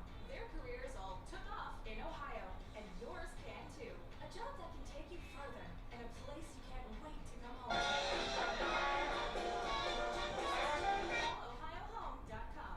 Hey everybody, Jim Culver here for Eustace Roofing. No question, Halloween is scary. Not even half as scary. Halloween, Eustace Roofing has a scary good deal with their spectacular savings of $1,500 off your roof replacement. Quality products.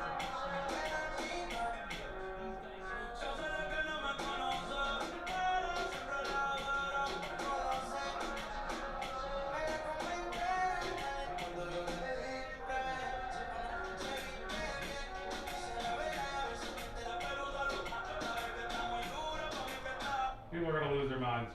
That's International Diamond Center owner Keith LeClaire talking about how hard it is to work at one of those big box corporate jewelry stores. There's so many rules and regulations, big sales quotas, multiple layers of management, bottom line focus. With all that People are going to lose their ever-loving minds. for the customer. But at IDC, it's the This ain't even English. Hey, folks. We got something in our hands here. I got something for you. And those of you in the know, tell me if it's a good idea or a bad idea. The Trump administration they just released their plan to end the Gaza conflict. Here's the plan. 1, Gaza will be a de-radicalized, terror-free zone that does not pose a threat to its neighbors. Gaza will be redeveloped for the benefit of the people of Gaza, who have suffered more than enough. If both sides agree to this proposal, the war will immediately end. Israeli forces will withdraw and prepare for a hostage release. Then they want to do the hostage release. Israel will release 250 life sentence prisoners and 1,700 Gazans who were detained after October 7th.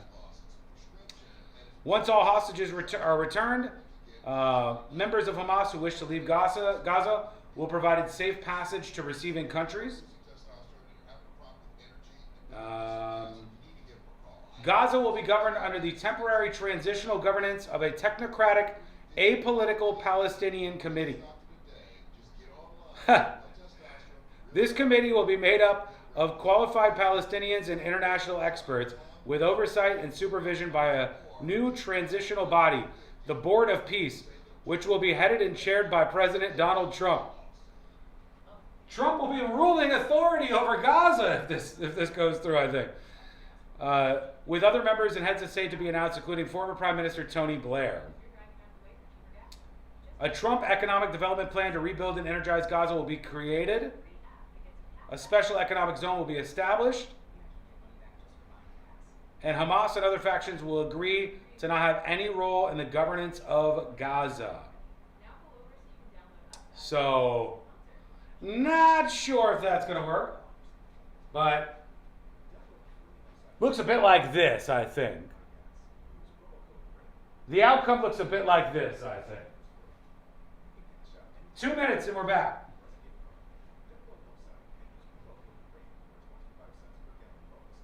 A 20-point plan.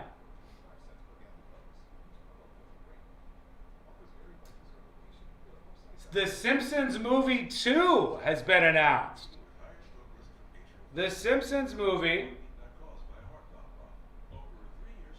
it'll be in 2027. The Simpsons movie part 2. In a world where all we do is sequels, another sequel is coming. Prescription Eloquis without asking your doctor. Stroke risk may increase. Eloquis can cause serious and potentially fatal bleeding. Don't take it. Do you have an artificial heart valve? Abnormal bleeding? We shall see.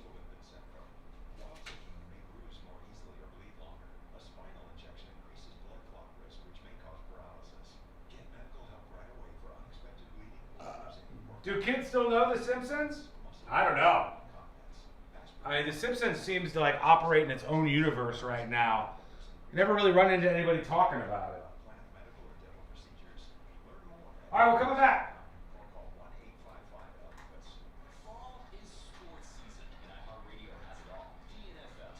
Or dental procedures. Learn more at Eloquis.com or call 1-855-ELOQUIS. Fall is sports season, and iHeartRadio has it all. The NFL. Touchdown, Green Bay Packers. MLB playoffs. It is gone!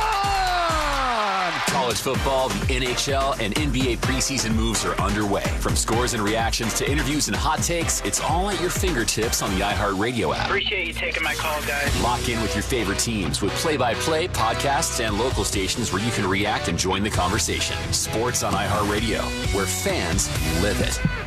Real Radio has your chance to win $1,000. Just enter this nationwide keyword on our website, dollar, D-O-L-L-A-R. That's dollar. Enter it now at realradio.fm. Good luck.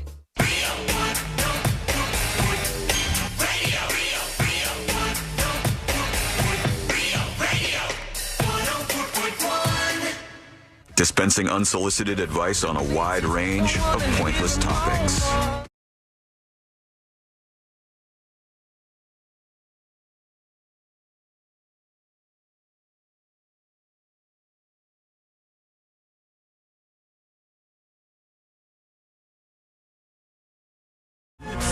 Good to have you here.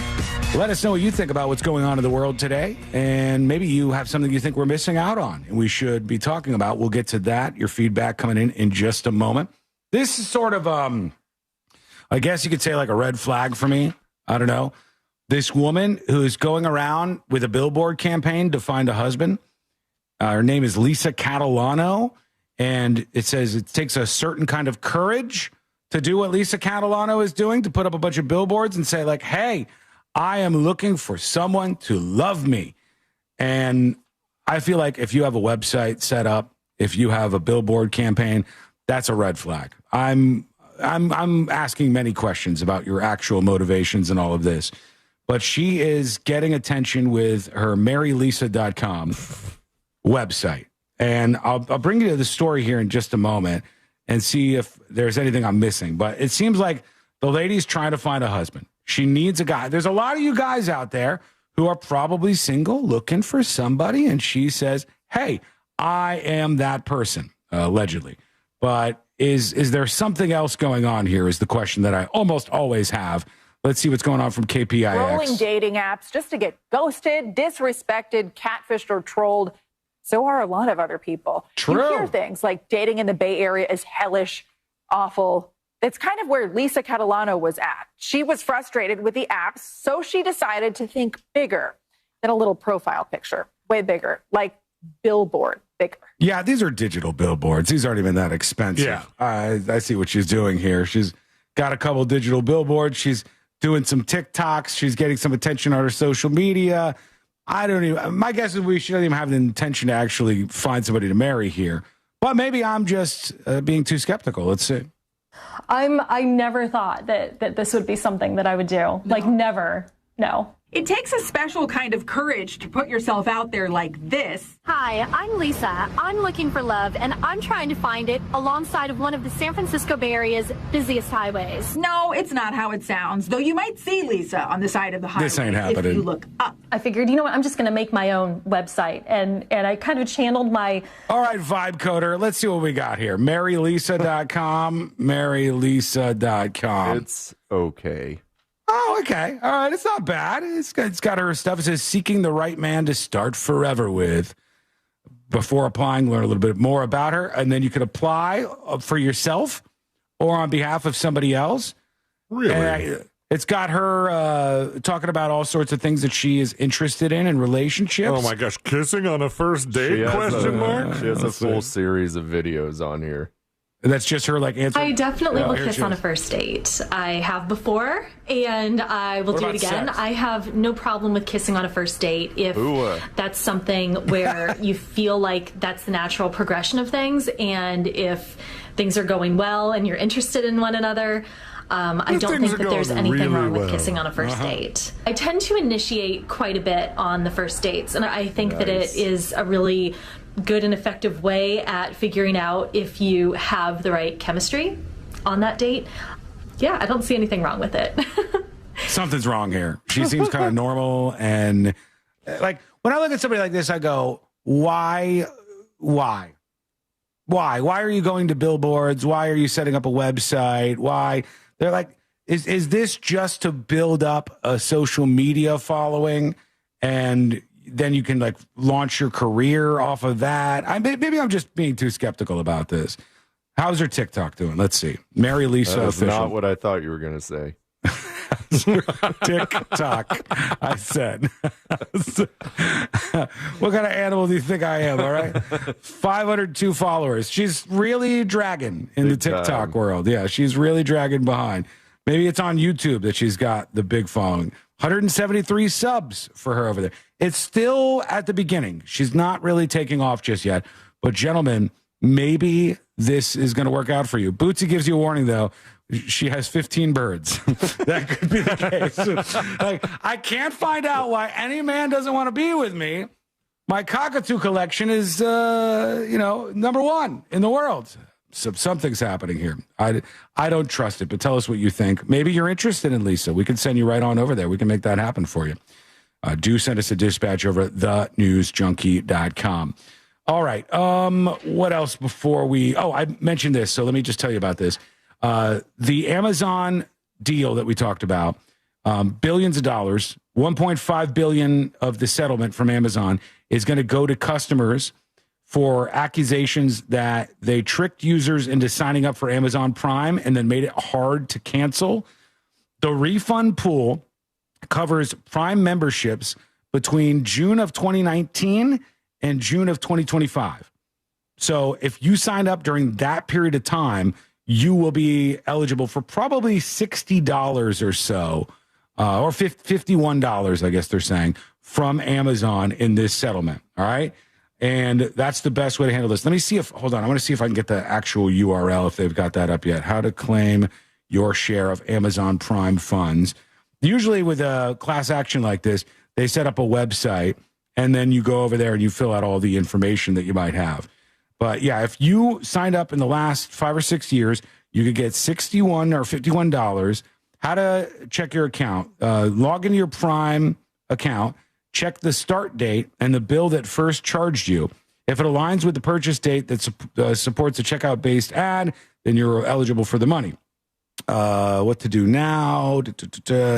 I guess they don't have the website up just yet. But the important thing is, if you sign up for Amazon Prime and you did that between June of 2019 and June of 2025, you are essentially getting $51 from Amazon. Nice. When the portal pops up, I will let you know. We'll keep you in the loop on this so you can go over there and sign up and get your money. We always tell you about mailbox money like this, and this will be no different, friend. It would be smart of them to go, you can have $51 from us or a $60 or $70 Amazon gift card. True. Because even if I did get $51 from Amazon, they're getting it back at some point. Yeah, right. Why not? Why wouldn't they just keep it on their platform?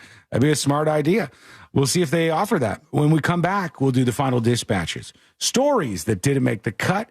And today I learned to wrap everything up for a Monday. That is coming up next on the News Junkie. Real radio is the Jim Colbert Show. Loud mouths, zero filters, and one very confused FCC agent. The Jim Colbert Show. Weekdays at 3 on Real Radio 104.1.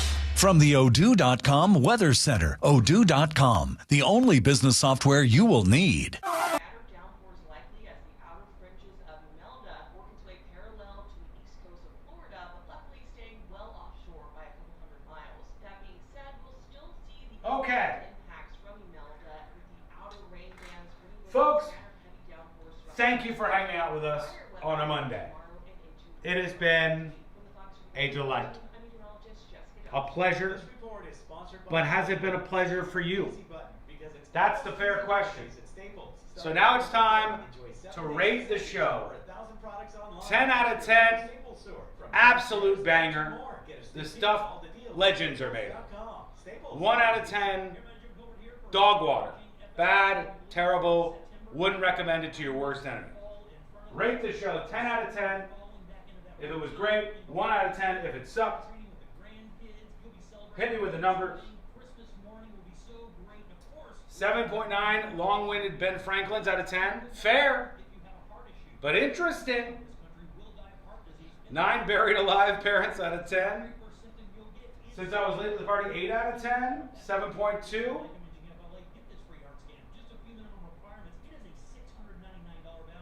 Where are we going for the rate? I don't know. 7.5. 10.1. 8.6 sick kittens out of 10. Oh.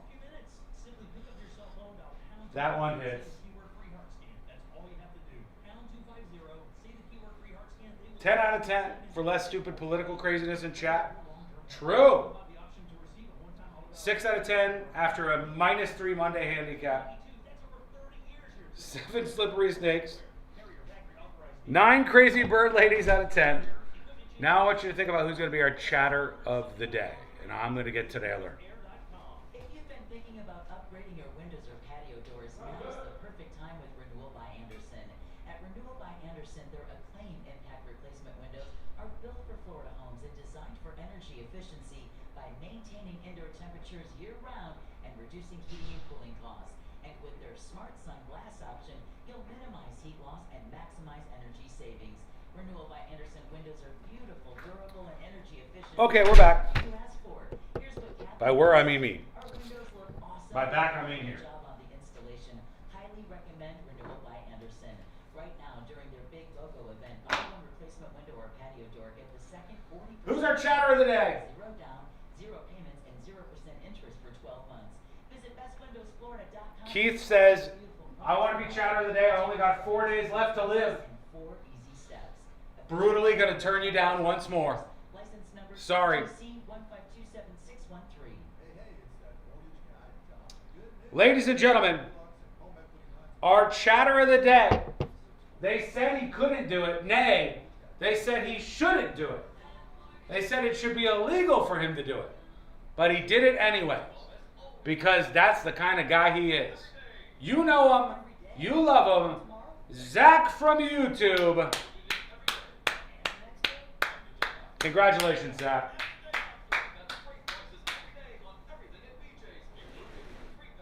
You're the best of the best. You're the best around. Nothing is going to ever keep you down.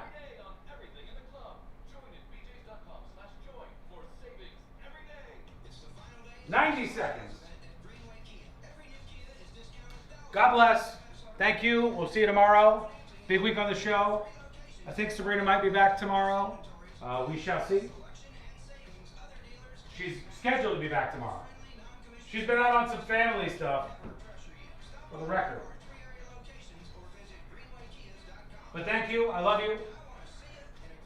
Good night and bad luck. I mean, bad night and good luck. Bad luck night. In a green white Kia. Example stock number TG007443. Negative equity refinanced expires 10/7/25. Stop settling for weak sound. It's time to level up your game and bring the boom. Hit the town with the ultra-durable LG X Boom portable speaker and enjoy vibrant sound wherever you go. Elevate your listening experience to new heights because, let's be real, your music deserves it. The future of sound is now with LG X Boom. And for a limited time, save 25% at LG.com with code FALL25. Bring the boom. X Boom.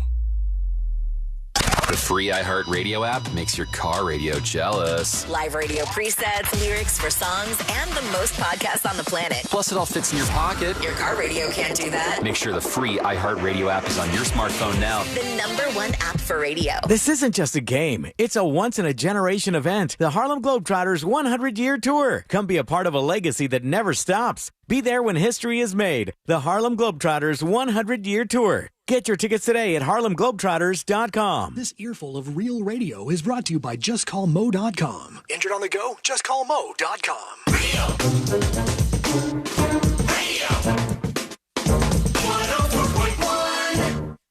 Occupying the space between high society and prison tattoos. This is the news.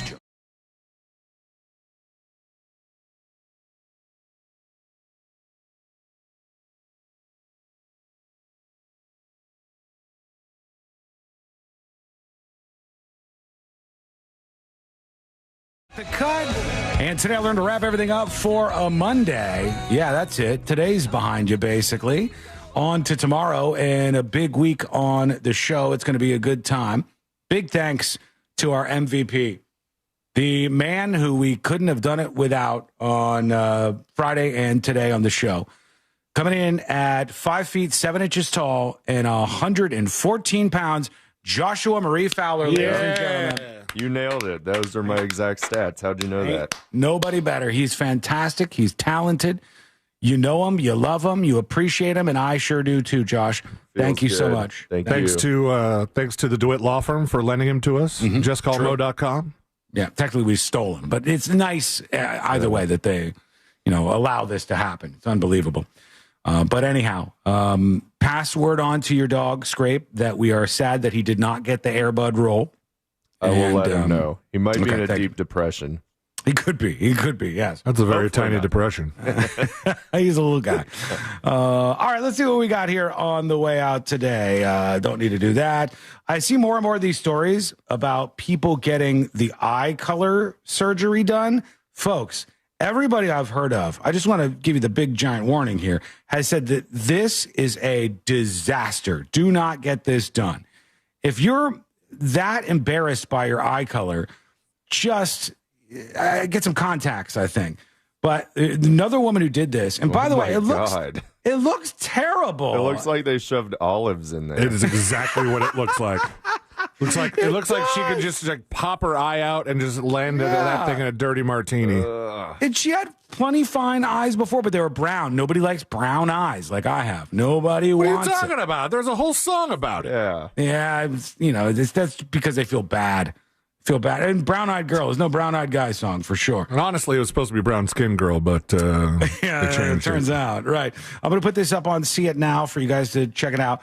But this is a warning to everybody. Don't get this done, please. It is a terribly bad idea. And everybody I've seen who is a professional in this world says, don't get your eye color changed. You will have some adverse reaction to it.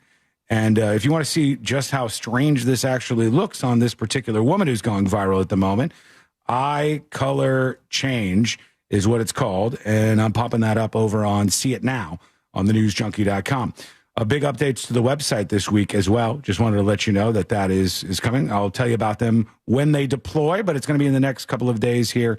And happy to let you know about that real soon. Okay, a couple emails on the way out. Tips@thenewsjunkie.com. And Brown emails the show. And Brown says, did you see the story about EA Sports? Jared Kushner is buying EA Sports? I saw they were selling EA Sports and it was going private. It's him and the Saudis, I think, are doing a private equity. Saudis again? Yep. Yeah, there they go. They're taking all our things. Yep. Josh is correct again. Saudi Arabia strikes $55 billion EA Sports deal as the gaming giants are sold. And it says, Saudi Arabia really wants to get in on the sports stuff, whether it be with golf or different things that they're working on with like football and Tom Brady. But now they have bought EA Sports, which, am I right to say, is most famous for Madden football? Yes. Is it the most famous game? Yeah. I don't know if the NBA 2K stuff is on there too, but EA Sports sold to Saudi Arabia for $55 billion. Not too shabby. Tips@thenewsjunkie.com. Junkies, please confirm or dismiss what I saw yesterday. Trump posted on his social media that he's opening up a med bed hospital. He wrote that due to alien technology, all you have to do is lay in the beds and it will cure anything. He did post this to truth.com or truthsocial.com. He did post it to his account over there and then took it down. I don't know how this ended up going up, but here it is. Breaking now. President Donald J. Trump has announced a historic new healthcare system, the launch of America's first medbed hospitals and a national medbed card for every citizen. All right, if you don't know what this is, medbed is like a conspiracy theory that there's these medical beds that are futuristic and you just sit down on one and it fixes whatever's wrong with you. And this is clearly AI, but allegedly Trump did post this and then deleted it afterwards. Citizen. Every American will soon receive their own MedBed card. With it, you'll have guaranteed access to our new hospitals led by the top doctors in the nation, equipped with the most advanced technology in the world. No, it's not. These facilities are safe, modern, and designed to restore every citizen. Yeah, he posted it and then deleted it, I guess. I don't know why. It's very, very weird. Yeah, like he must have known, right? That like, hey, that's not me. It says Trump posts, then pulls bizarre AI video promoting medbed conspiracy. I wonder if somebody hacked it again, because traditionally he's had some pretty easy passwords, like, MAGA 2025 or something. Yeah. Coke 12. Donald Trump is no stranger to outlandish conspiracy, blah, blah, blah, blah. It says he posted a video about the medbed hospital. There's no additional context. Yeah. It's very, very strange. He posted that and then took it down off his website. I don't know if he noticed that something seemed strange or not, but there you go. What else do we have here? Let's go over to Darren to tips@thenewsjunkie.com. Says France is now primarily a Muslim country due to inept political oversight. I don't know if that's true demographics wise. Celine, look up like top religion in France or something. Remember the attack at Charlie Hebdo? Yes, I do. January 7th, 2015, where 12 people were killed after a cartoon of Muhammad was published. Grand Rapids has been overwhelmingly Muslim since a decade ago. All right, it says estimates vary, but Roman Catholicism is at the top. I'm shocked. Yeah. 47 to 50%. That's right. Followed by no religion. And then Islam. We do not believe in God. And then Protestantism. Yeah, Paris has an influx of illegal African immigrants, and they populate around downtown and around the Eiffel Tower, and they say like little Eiffel Tower statues, and they're pretty horrific and should probably be moved out. But that's up for the French people need to do something about that themselves. A lot of these cities eventually get tired of it. They get tired of it. They think it is a net drag on the country, and they're right about it. This mass migration thing has been terrible everywhere it's been tried. And eventually people seem to give up. And I think this is a major thing that's hitting almost every country out there. You see, Mexico doesn't want Americans taking over all of their stuff, and Americans launching a bunch of restaurants in Mexico City, and there's backlash there. The United States has seen the same thing. Germany has seen the same thing. There are places in Portugal where their backlash is more targeted at just tourists in general. It's a global thing that's happening where people are like, I have my own area and my own culture, and you have yours, and may we all be better, but not just at the expense of you flooding into my area and changing it for your purposes. And I think that's just inevitable. But here we are. That's going to have to do it for today. Let's get this all out to the side and wrap it all up with Today I Learned. The following information may make you feel smarter, but will not actually increase your IQ. So don't get cocky. Now it's time for what we call Today I Learned. It is Today I Learned for a Monday, September 29th, 2025. Nobody's going to get this. All right. Today I Learned this television program. That's right. Come on out. And if you're good, you win. If you're bad, you get the gong. The Gong Show. The Gong Show. That's correct. I never would have gotten it either. I've never seen a single episode. But apparently there was a man on the Gong Show. There's not a single gong in that theme music. Yeah, they really missed the boat on that one. Gene the Dancing Machine was a beloved figure on the Gong Show. I guess he just kind of danced the whole time, kind of like the guy in the band Mighty Boss. Mighty Boss. Thank you, Josh. Yes, you're welcome. Gene the Dancing Machine danced until he couldn't because he ended up losing both of his legs due to diabetes. Oh my God, which is a bit rough.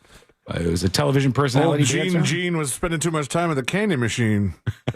He had a bit of what they would call a diabetes problem, and indeed did lose his legs and rip him. So there you go. Today, rolling your tongue like a taco is not a genetic trait. I wanted to tell you that. I just wanted to get that out there for you. If you can do it, it's not a genetic trait. Anybody can learn it. What about the 3-leaf clover? Well, that's not look good. That's not right. That's not. Yeah, that looks dirty. It's kind of scary. Today I learned this guy. Bad Bunny. Bad Bunny is correct. Super Bowl halftime performer Bad Bunny also moonlights as a professional wrestler. That's right. A luchador. He's made many appearances on WWE programming in 2021 and beyond. Guy does everything. At WrestleMania 37, he was a one-time 24/7 champion for the WWE. And he's also starred in multiple films like Happy Gilmore 2 or Bullet Train. And he'll be the halftime performer whether you like it or not. Bad Bunny. All right, thank you so much for hanging out with us. We do appreciate it. We're back tomorrow, same time, same place. Thank you, Josh. You're welcome. Thank you. If you missed the show, get the podcast on thenewsjunkie.com.